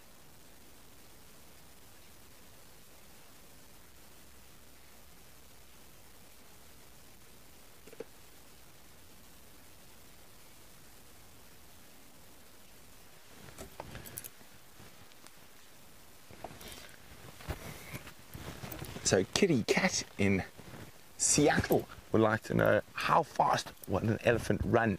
Well, Kitty Cat, they can get very quickly up to about 45 kilometers an hour. Here she comes. Isn't she beautiful?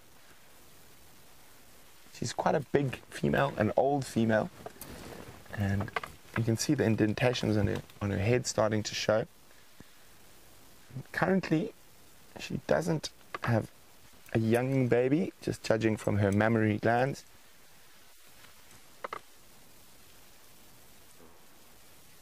She's munching on a buffalo thorn, one of the few evergreen trees we get out here. Going to be very important for a lot of animals this year, the buffalo thorns.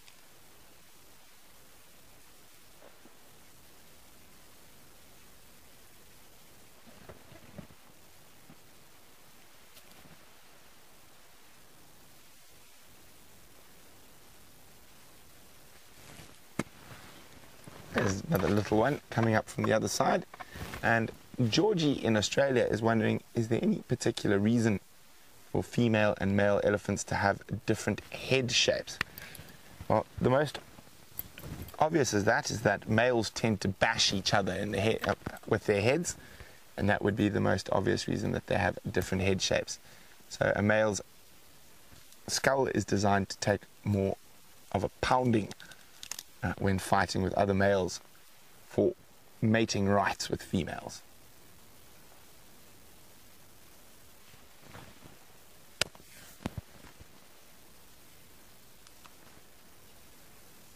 Now, I'm going to guess throughout this there's probably 70 or 80 elephants all spread out through the bush here. We can't see them all together. And there seems to be a few more coming from the north as well.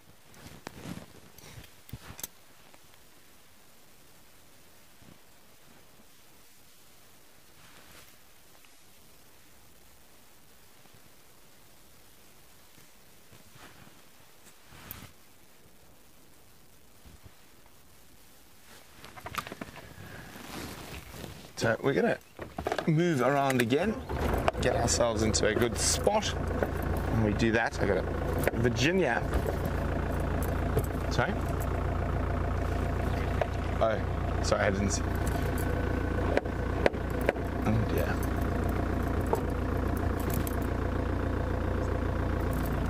Okay.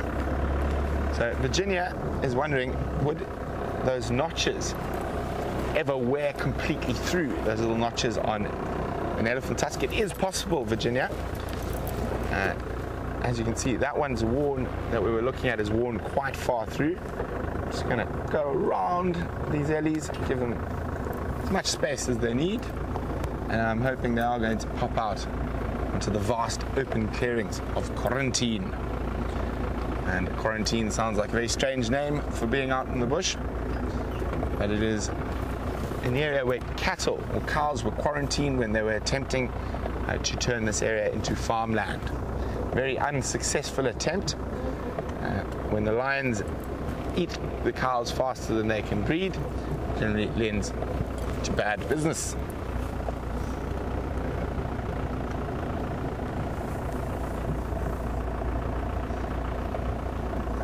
So there's elephants behind us there. And then I'm just going to try to show you how many elephants.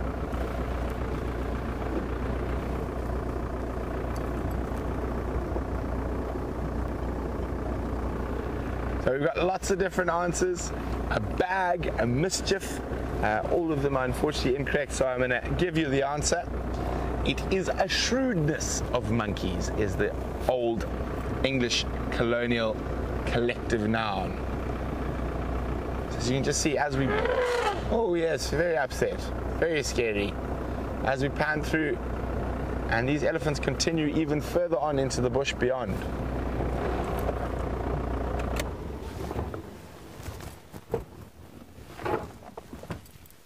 Ellies everywhere.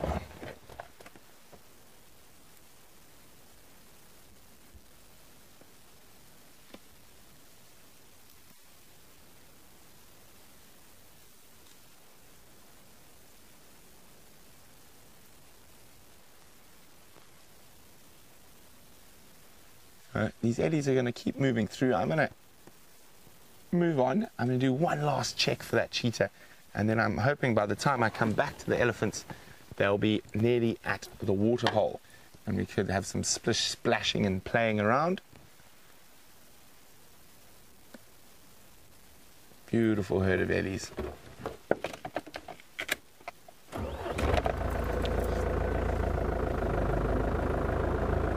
So as we move off to do one last gander at the Shikankanka, let's see what Scotty's up to.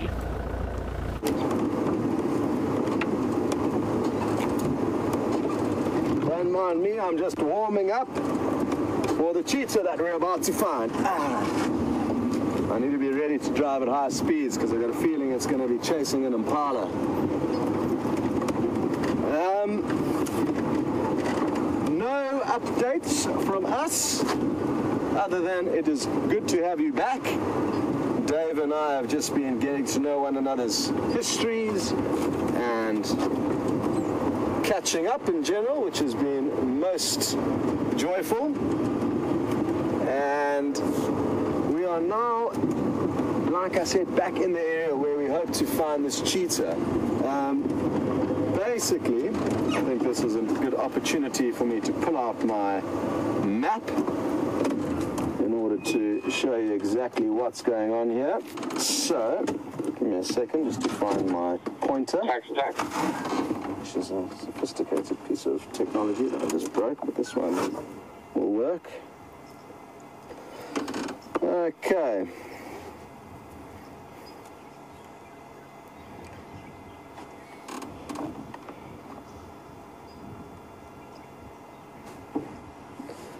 Just turning on the game drive radio.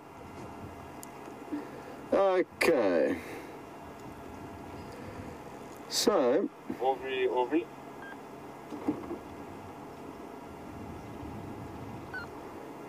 Basically, we found the cheetah over there. Oh, sorry, the glare's a bit bad. Let's try and move over to here. Sorry about that. We found the cheetah right over here. It then continued all the way along, and we lost it somewhere just about over here. And this is the blue dot where we are. It was heading in a south and westerly direction, and I'm hoping if we continue along Rebecca's Road onto Philemon's Cutline or Philemon's Dip, we may find some sign of the animal. So that is the science of our maneuvers. Very good.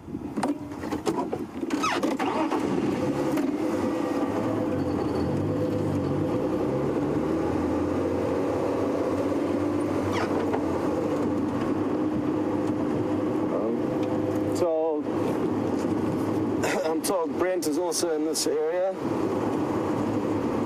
coming to lend a hand. So we have got numbers. All of our resources are interested in trying our best to find this cheetah. I wonder if it's not sleeping nearby, or if it has in fact moved in our distance. Impossible to tell, but it did seem to have that fairly full belly, which may mean that it hasn't gone too far. There's no guarantees with that though. And what was interesting was that day that we had the cheetah feeding on a duiker, it consumed an entire duiker. Its stomach was very full. It moved a considerably large distance to where we found it that afternoon on a swelteringly hot day, right in the center of the quarantine clearance. So you can never be too sure what these animals are going to do, I guess. It's the bottom line. The fundamental point I was trying to get across.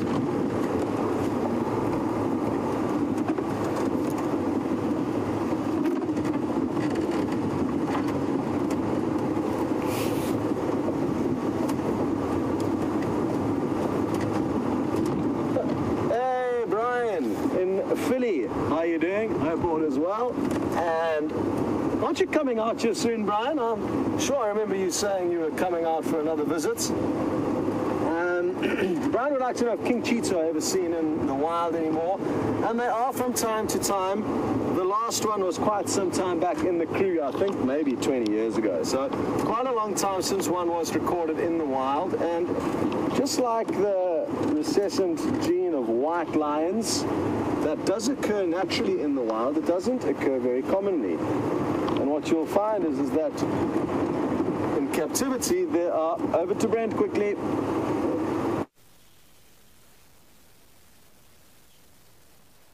So here we go. Not often we see these birds sitting still. It is a little European or barn swallow. Normally on the wing. Quite nice to have them having a little rest. Always wonderful to catch them when they're sitting still. And as their name hints towards, they migrate from Europe. And they like nesting in barns and all human habitation.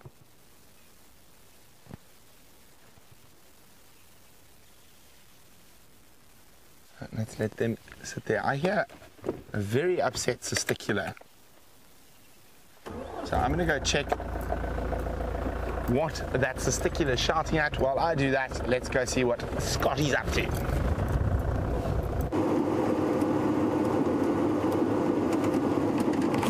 Sorry, Brian, but I'm sure a lot of you will be happy to add another bird to your bird lists. Well done, Brent. So as I was saying, you'll find a lot of these rare genes that do occur naturally in the wild. Rarely, you'll find them quite commonly or quite often in captivity, and that's white lions is a prime example. It's not difficult to breed them and or raise them once you've got the right mix of genes. And that's why they are fairly common animals in the wild, in captivity. But it's a lot more difficult for them to survive and for those genes to be appropriately matched in the wild.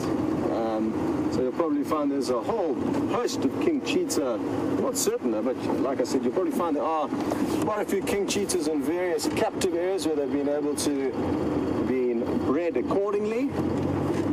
But not so in the wild, not for white lion and or king cheetah. What's interesting is that you get certain areas of Africa, again, not many of them, where melanistic genes are quite common. So the opposite to a white lion, but I guess very similar to that of a king cheetah, which is a melanistic form. It's darker than normal.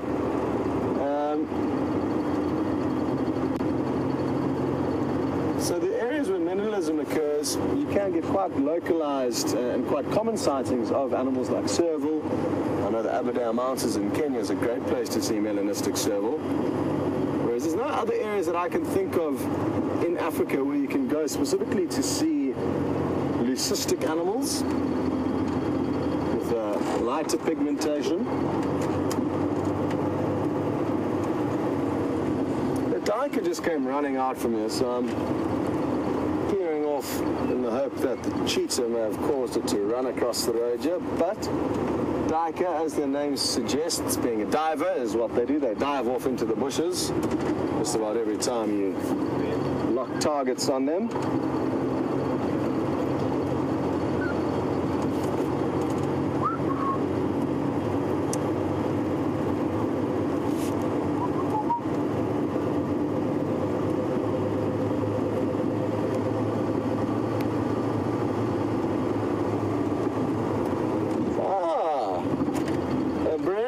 Virginia is wondering whether cheetah can climb trees and whether they can swim.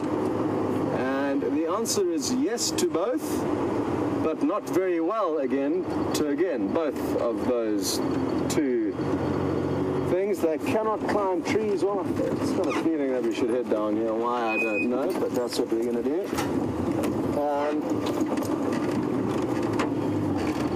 If you threw a cheetah into a dam, it would be able to swim out.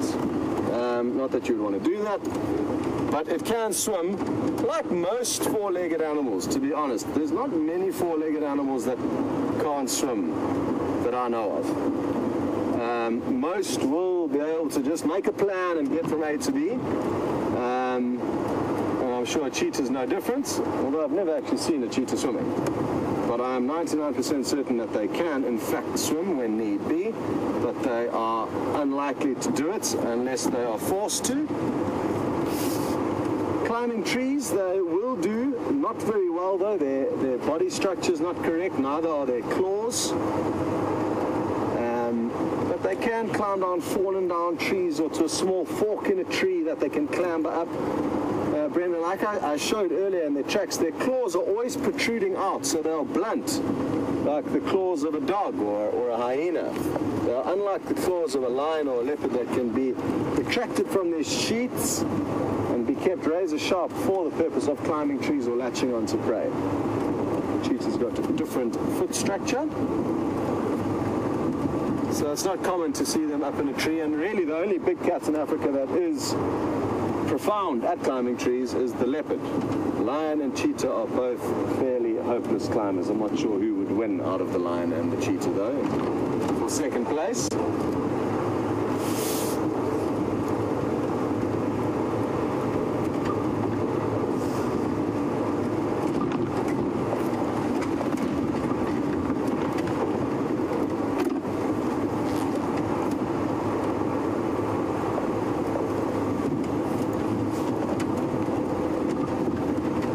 Jennifer in Missouri is now interested to know the kind of moving habits of a cheetah. Will it move in a kind of general direction? Will it zigzag a lot?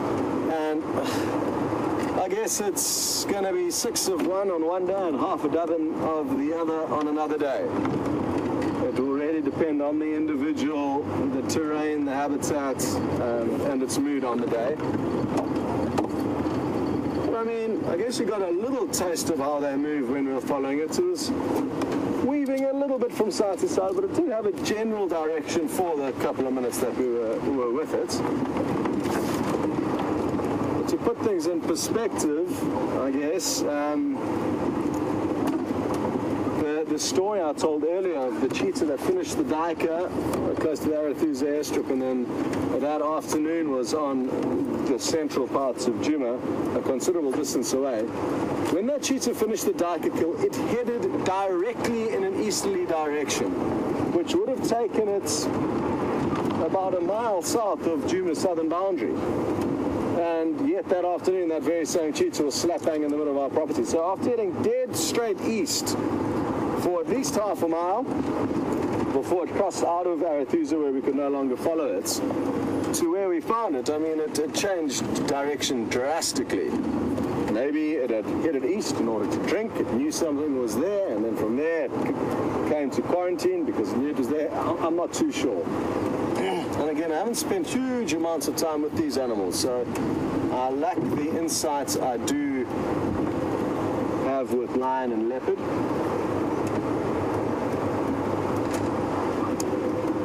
So, dot is dot. Hello, impala. Be warned, there is is the fastest mammal on the planet lurking here. And from these impala who seem to be dodging harm's way this morning, we're going to send you over to some more potential harm that they may encounter later. So we've just come to have a quick squiz at the Nkuhumas, and as predicted, sleeping off their buffalo-induced food coma in the shade. Don't think they're going to move too much during the day. We decided just to make sure we knew where they were for the sunset safari.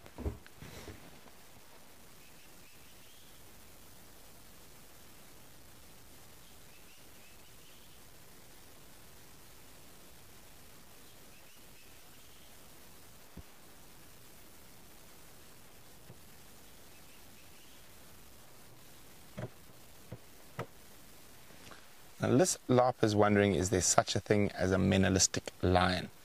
Now, I know there's that picture doing the rounds on Facebook of a big black male lion, but I think that is a photoshopped menalistic lion.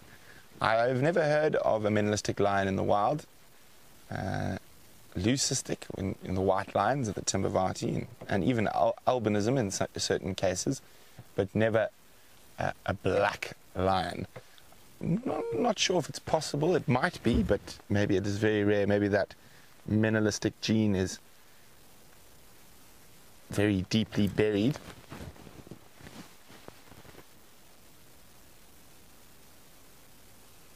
Melanism seems to be far more common in leopards, and even then it is extremely rare.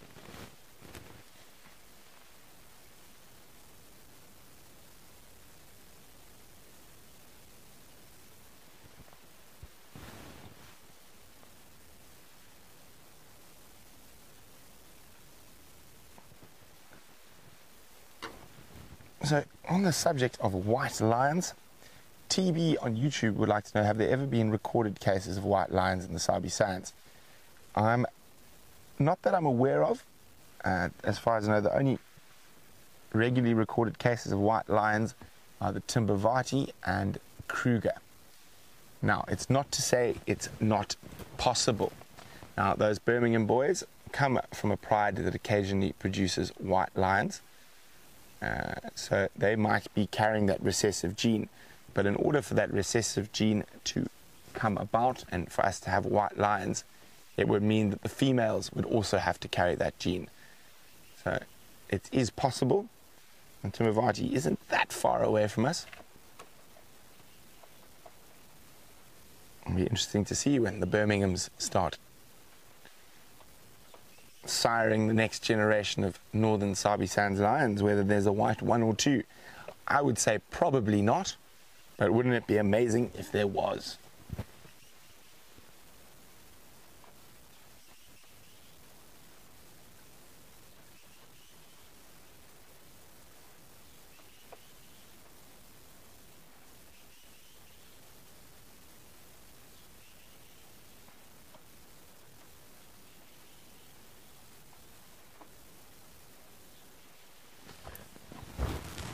Well, hello Stephanie, who's in Southern California, and Stephanie would like to know, how long does a lion on average live in the bush?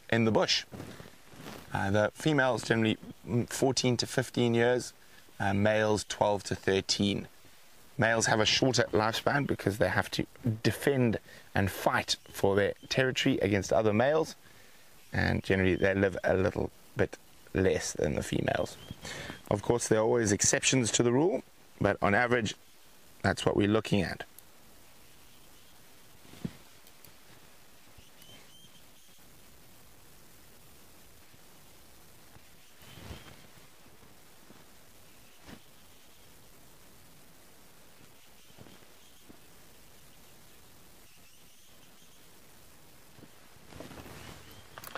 UK expat in Pennsylvania is wondering, do lions suffer from intestinal parasites? And the answer is an emphatic yes. Lots of different types, many different types of tapeworms, flukes. Lions are full of intestinal parasites. Oh, sneezing. Oh, bless you.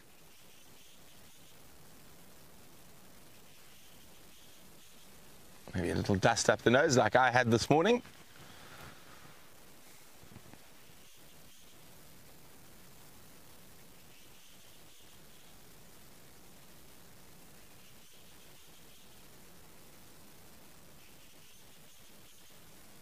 Isn't that beautiful?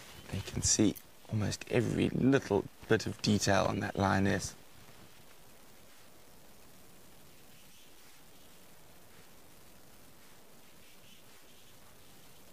And you can see there's a little red spot of blood, and that's probably from where it's either scratched or one of the other members of the pride during aloe grooming has popped a tick. Oh, there comes a small yawn.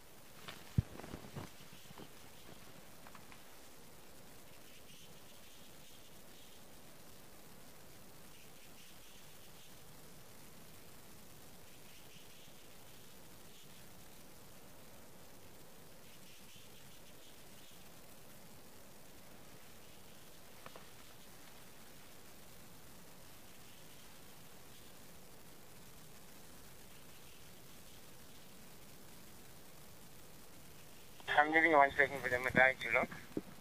Hey, Richard. So we've got an update from Ross about the Birmingham boys that are down to the east of us at the moment. Apparently one is on coral and it looks like it's got a possible broken front leg, not putting any weight on it. Of course, without having seen it, I can't say whether broken or not, but lions, male lions in particular, are often limping and hurt and whatnot, and we are often amazed, or I'm often amazed, how quickly they recover from what we would think to be a catastrophic injury. So definitely keep an eye on it, but there's a strong possibility he'll be just dandy. So I think those sneezes are about the most action we're going to get here. So I'm going to head on again and see if those elephants are not making their way towards the waterhole.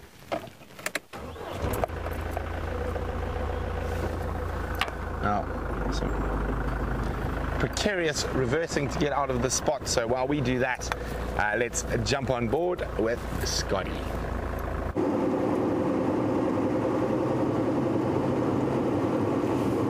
So, the sleepy lions with the energetic Brent, that must have made for an interesting cocktail. We are slowly perusing Philemon's cut line, still with the hope of finding another glimpse of the cheetah. But there's been no sign of him yet. Not a single track, but bearing in mind how hard it was to find a track on the aerial road where we basically knew exactly where he crossed, gives you an idea that it is not very easy.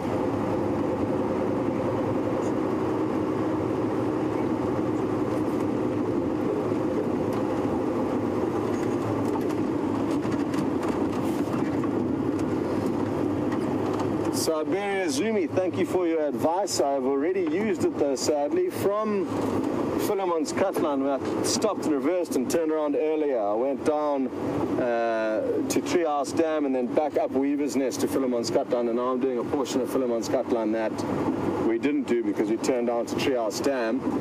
And Twin Dams I'm not doing because Brent is there with the lions, so that's the reason I'm not going to do that road. But both good guesses. We should get more vehicles and then you guys would be able to tell us exactly where to go or drive yourself around. That would be fun, wouldn't it? An automated vehicle that you can control from your home. That way you don't have to rely on our bad decisions. And who knows, maybe one day that will happen. Anything is possible in this technologically advancing world that we live in.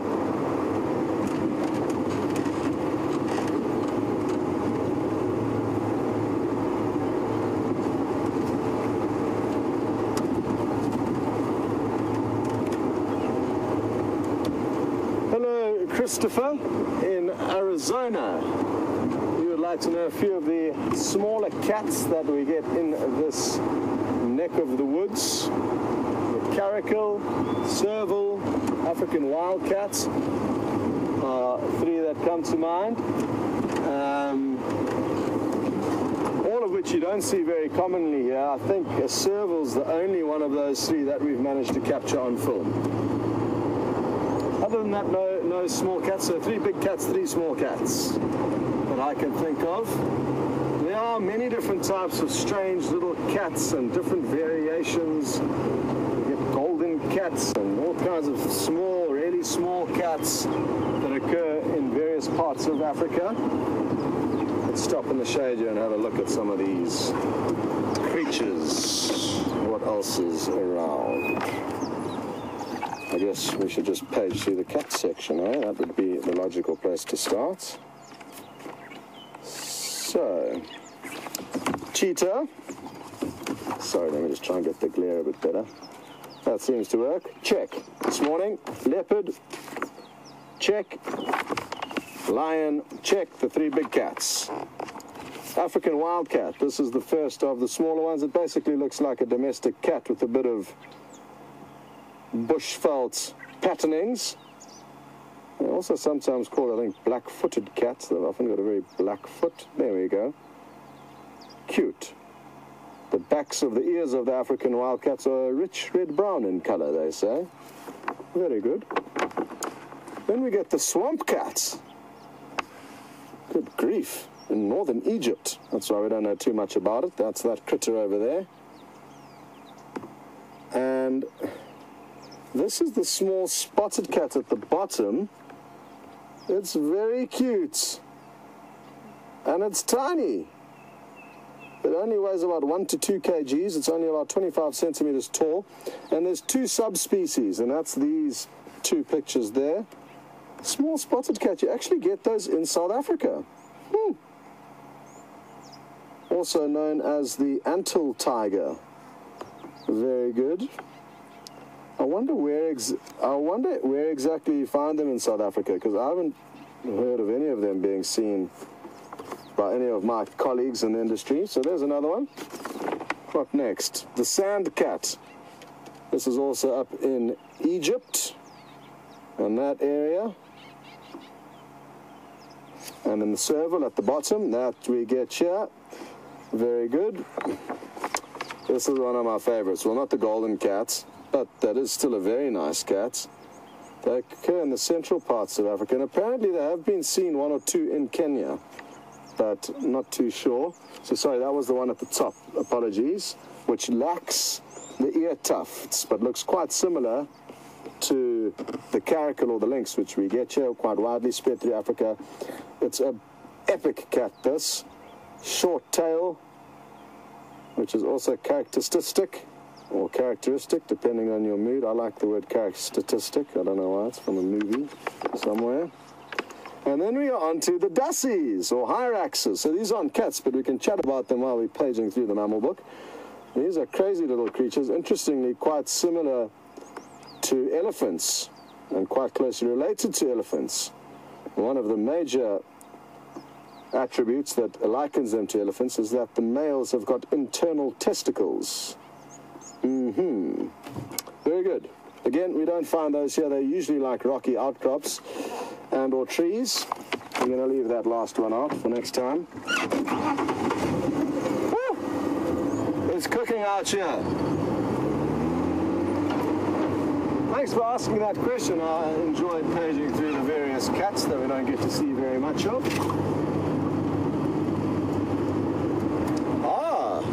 It sounds like Dave has got some people that are wanting to sneak a little bit closer into their lives.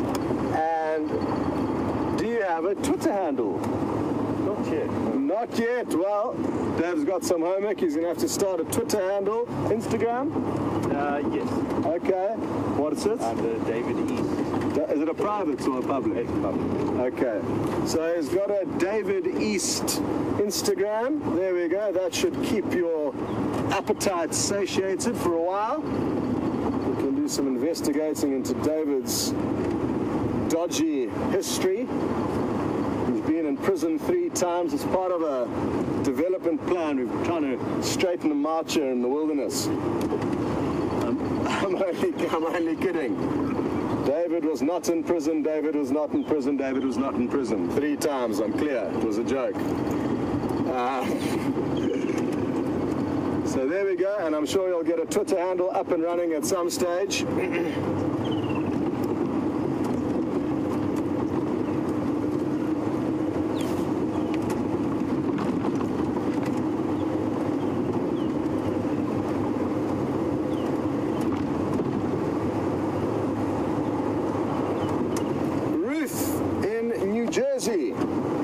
You are wondering where our eyes in the sky are, and I'm fairly certain it's just sitting in the technical room with all of our gadgets and gizmos. Just Ruth, sadly we've been plagued with tech issues, vehicle issues, which have caused us to lack the time and or equipment to get that drone into the sky. But trust me, we all want it back up there. Of course, the drone commander, Andrew Francis, is most excited for that to happen. But who knows when it will happen, I cannot tell you. But the drone is fine.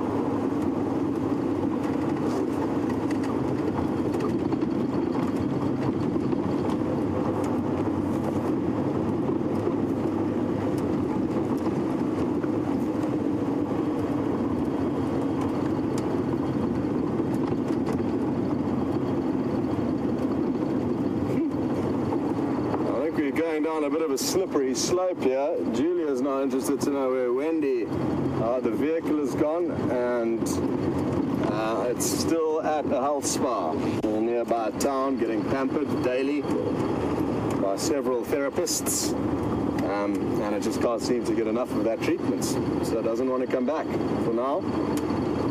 Possibly it's going to turn into a retirement, possibly it will return.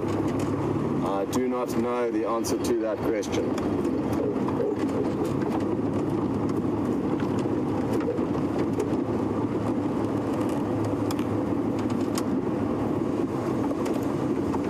Okay, well, we're going to do one final loop down Rebecca's Road, and while we do that, we're going to send you across to Brent, who's just off over there, not too far away.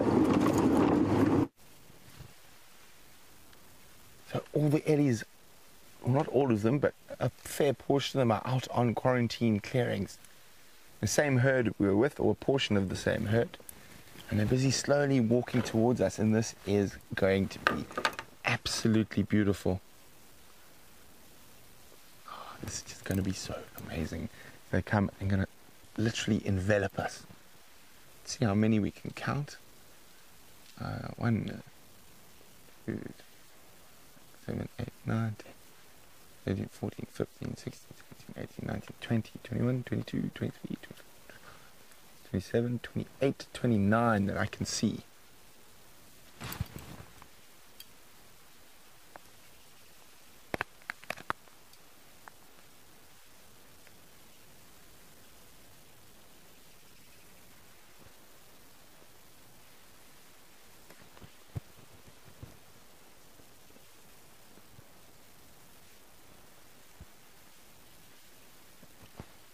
Going to sit quietly and really enjoy this, and hopefully we'll get some nice audio of rumbles.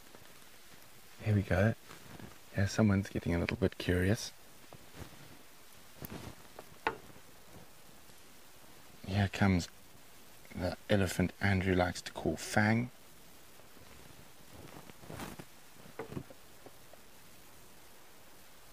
There we go, listen to that. Andrew in front of me. So they're coming right up to us, Andrew in front, right next to the vehicle. Hello. So literally being enveloped by elephants. I'm just going to keep really quiet and enjoy this. Isn't this amazing?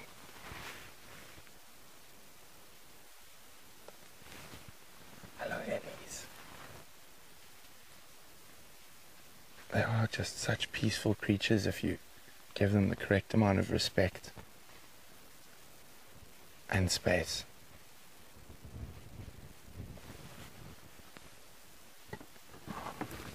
Wasn't that incredible? Most of the elephants were less than 2 foot from the side of the car, and they just moved past had a quick look at us, and then just carried on.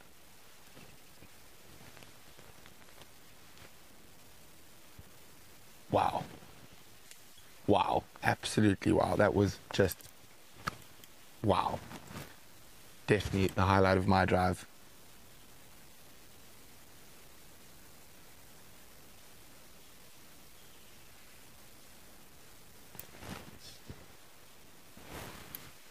Can see them moving off now. I was hoping they might head towards the Djuma Pan, but it looks like they're going to head further south.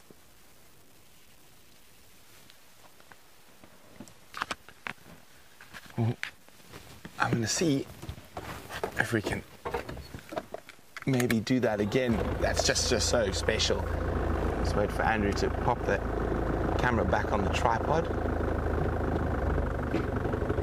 Wow, how was that for you, Andrew? Amazing, absolutely spectacular. Isn't that incredible? Absolutely incredible.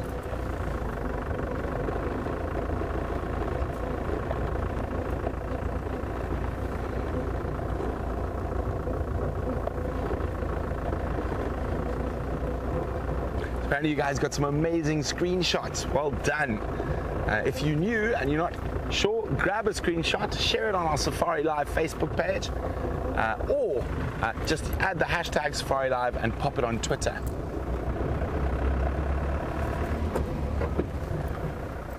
Oh, there's a aerial and a branch.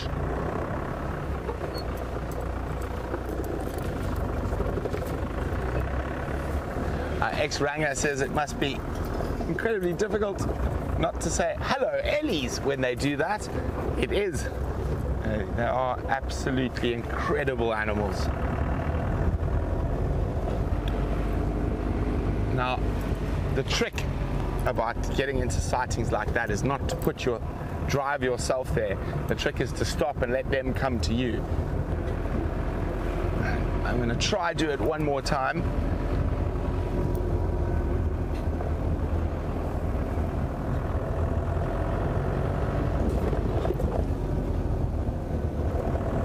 Get up ahead of them.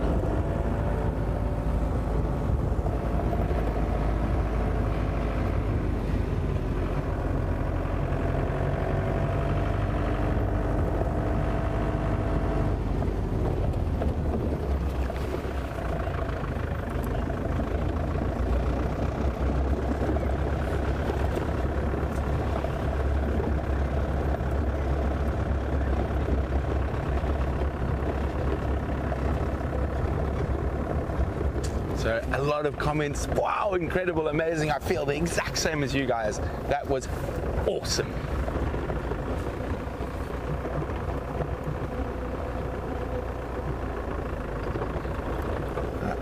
And even me, who generally talks a mile a minute, was left a bit speechless after that. It looks like the herd has spread out a little bit, but nevertheless, wonderful to be able to just sit here with them.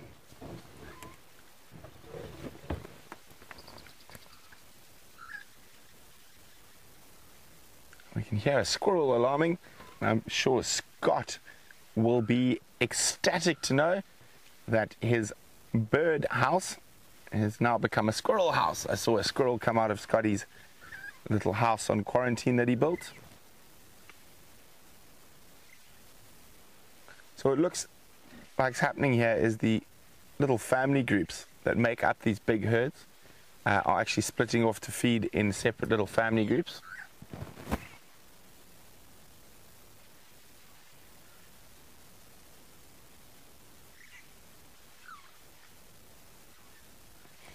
It's one of those things we just experienced that you can't really emulate.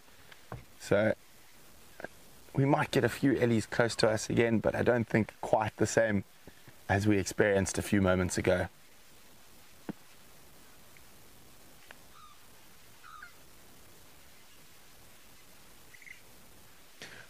Oh, a very, very valid point from Ginny. I nearly forgot, I actually saw that this morning, but a very, very happy birthday to HT Hayden Turner, another one of the SafariLIVE presenters.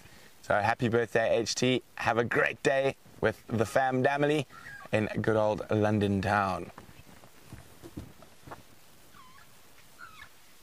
Andrew?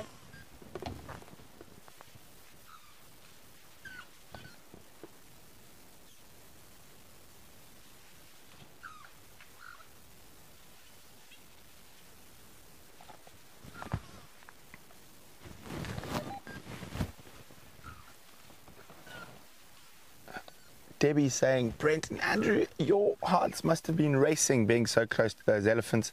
Was there ever a moment of concern? Not for me, Debbie, just a moment of pure euphoria. Andrew? You can tell if they're going to do damage. Exactly. They're so friendly. If you watch their behavior very carefully, the elephants will let you know when they're upset and when you shouldn't do stuff like that, and you then immediately move away from those ellies. But all the reactions of this herd, their body language all tells me that they are 100% comfortable with us around and not going to give us any trouble whatsoever. And we can see here comes a female walking right up to us. Again, hello, old girl. So she's chosen to come closer to the vehicle. We haven't forced ourselves into her space. She's chosen to come into our space. Hello, my lady. What you up to? You hungry? Not much grass about, is there? Look at that, isn't that amazing?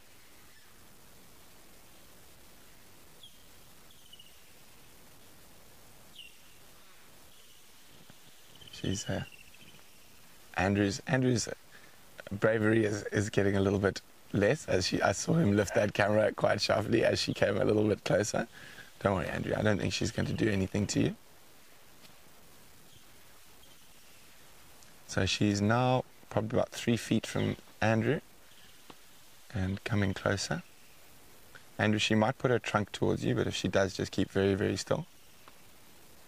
So again, very important in these situations is keeping still. Any sudden movements and whatnot might spook them.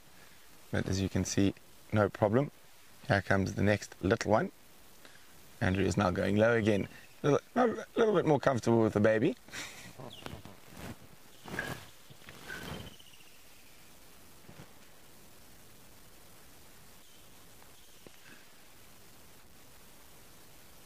And Andrew, are you filming the one coming still? Or the one behind? Oh, there we go. And the next little female. Off she goes past us.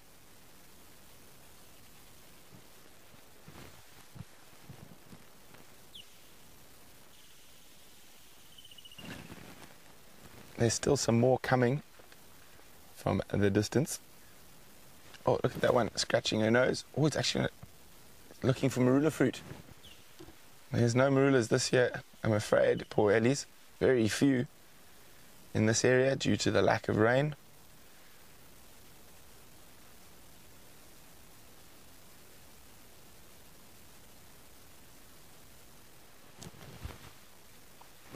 And I've noticed they've been feeding off quite a few different species that you don't regularly see them feeding off, like devil thorns, and a little weed that grows on soils like this and open areas, as well as quite a bit of terminalia, which they generally only feed on sporadically if the weather's good, and even little indigofras and little very dry pieces of wildflower.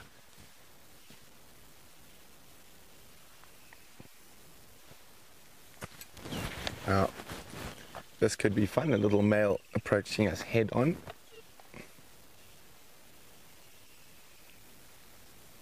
Hello, mister.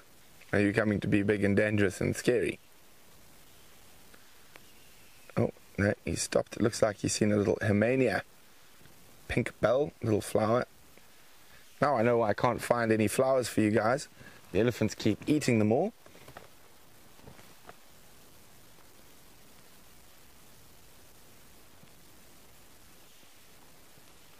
So this, there we go, you can already see the ears coming out. Now this is a little boy. He could be a little bit, oh no, he's deciding to go wider. Safari Dean says they must be smelling our water bottle. Well, hopefully not. At least they haven't found our swimming pool yet. Hello, old lady. Hello, madam.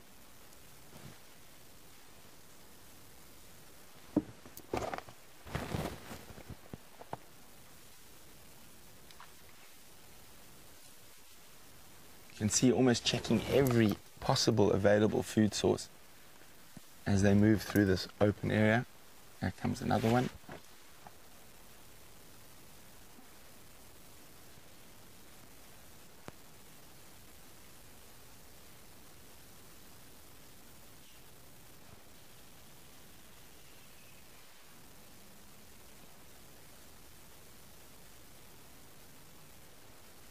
The majority of the herd have bypassed us. There's one left, and she's obviously found something to eat. Can you see her from where you are, Andrew? Do I need to move? Oh, she's going to walk. And it is the one Andrew calls Fang. Got it? And she found something that kept her preoccupied, feeding there for a little longer than the rest of the herd. And I could just hear her rumbling, checking where everyone was.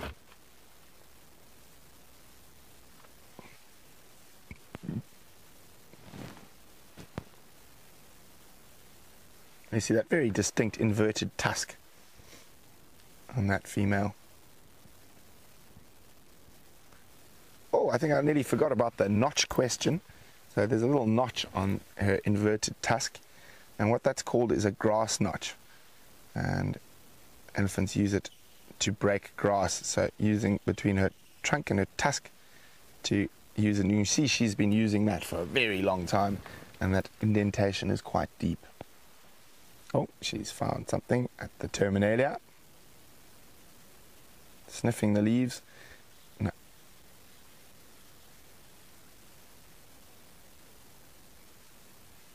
Now let's have a look if she stays. And have the other terminalias. Oh, no, they haven't yet managed to signal each other that the elephants are after them. So they haven't released too many tannins yet. But you'll notice how they feed and then move. And that's probably because a lot of the food starts tasting quite fuffy after a while.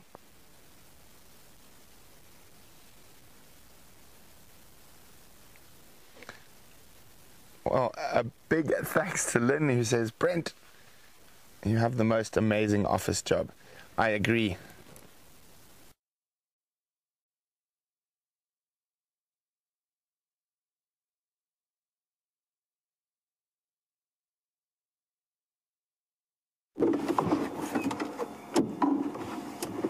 Welcome back, everyone. You just caught Dave and I relaxing in the shade, chatting about things, and our car won't start, so you're going to remain relaxing with us in the shade. And we were just chatting about Facebook and Instagram and all those things, and I'm told from Kirsty that it appears that Dave is already getting stalked by a lot of you, so he's in for a treat there. I don't know what to suggest. I don't know what happened to Brent's signal. Sounds like you guys are having a wonderful sighting with the elephants over there. Oh, we got lucky. If you sometimes position this little immobilizer remote between enough solid matter, i.e. my body and the antenna behind me, it somehow allows for it to work, I think. There's some kind of an interference going on there. Not too far from where Brent is, up on the quarantine clearings. I just thought we'd just sit here and listen. This was the last area that the cheetah was seen heading into. We just thought we'd stop and listen. Maybe some alarm calls, maybe just some kind of a clue. But no luck.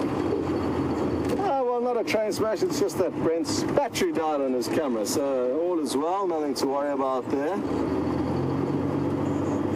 Always concerns me when you get crash cut to from elephants. It happened to me once before when I was with a pair of sleeping male lions, although back then the situation was a little bit more serious on the other vehicle. Thankfully though, not the case this morning. Oh, and here the elephants just up ahead of us, so we will get one more glimpse of them. hoping to say goodbye and have one last view. What a morning it's been. There's been an abundance of sightings. Obviously, the cheetah was an absolute highlight. I can't remember when last a cheetah was seen, but it was many, many moons ago. So who knows, maybe we'll get lucky again this afternoon. I certainly hope so. But we'll have to wait and see about that. Also, good prospects with those lions on the property. There may be some action unfolding a little bit later on in the evening, once things have cooled off a bit.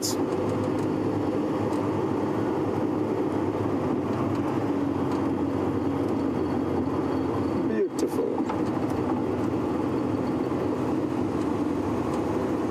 There are elephants everywhere. Just trying to decide where the best stop is to spot.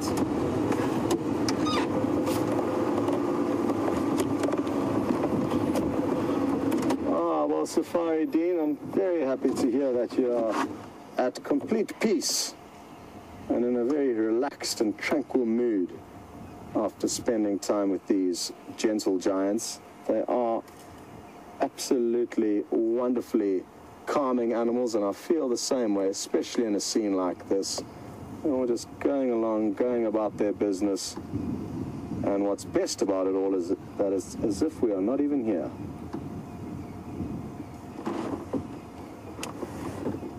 Well, great stuff. Oh, hello, boy. Are you going to come and say hello? Looks like he might, but while he comes closer, which it looks like he's going to, I'm going to say thank you very much to everyone involved. Kirsty and Leanne in the final control room. Brent and, not even sure who it was on the other vehicle, the other cameraman. And to David, who was my cameraman. It was the first time we've been teamed up. You've done a great job, buddy. Absolutely. And he's easing into the team very well, and obviously into the role here. So well done, and good on your first cheetah. We will see you all on the Sunset Safari.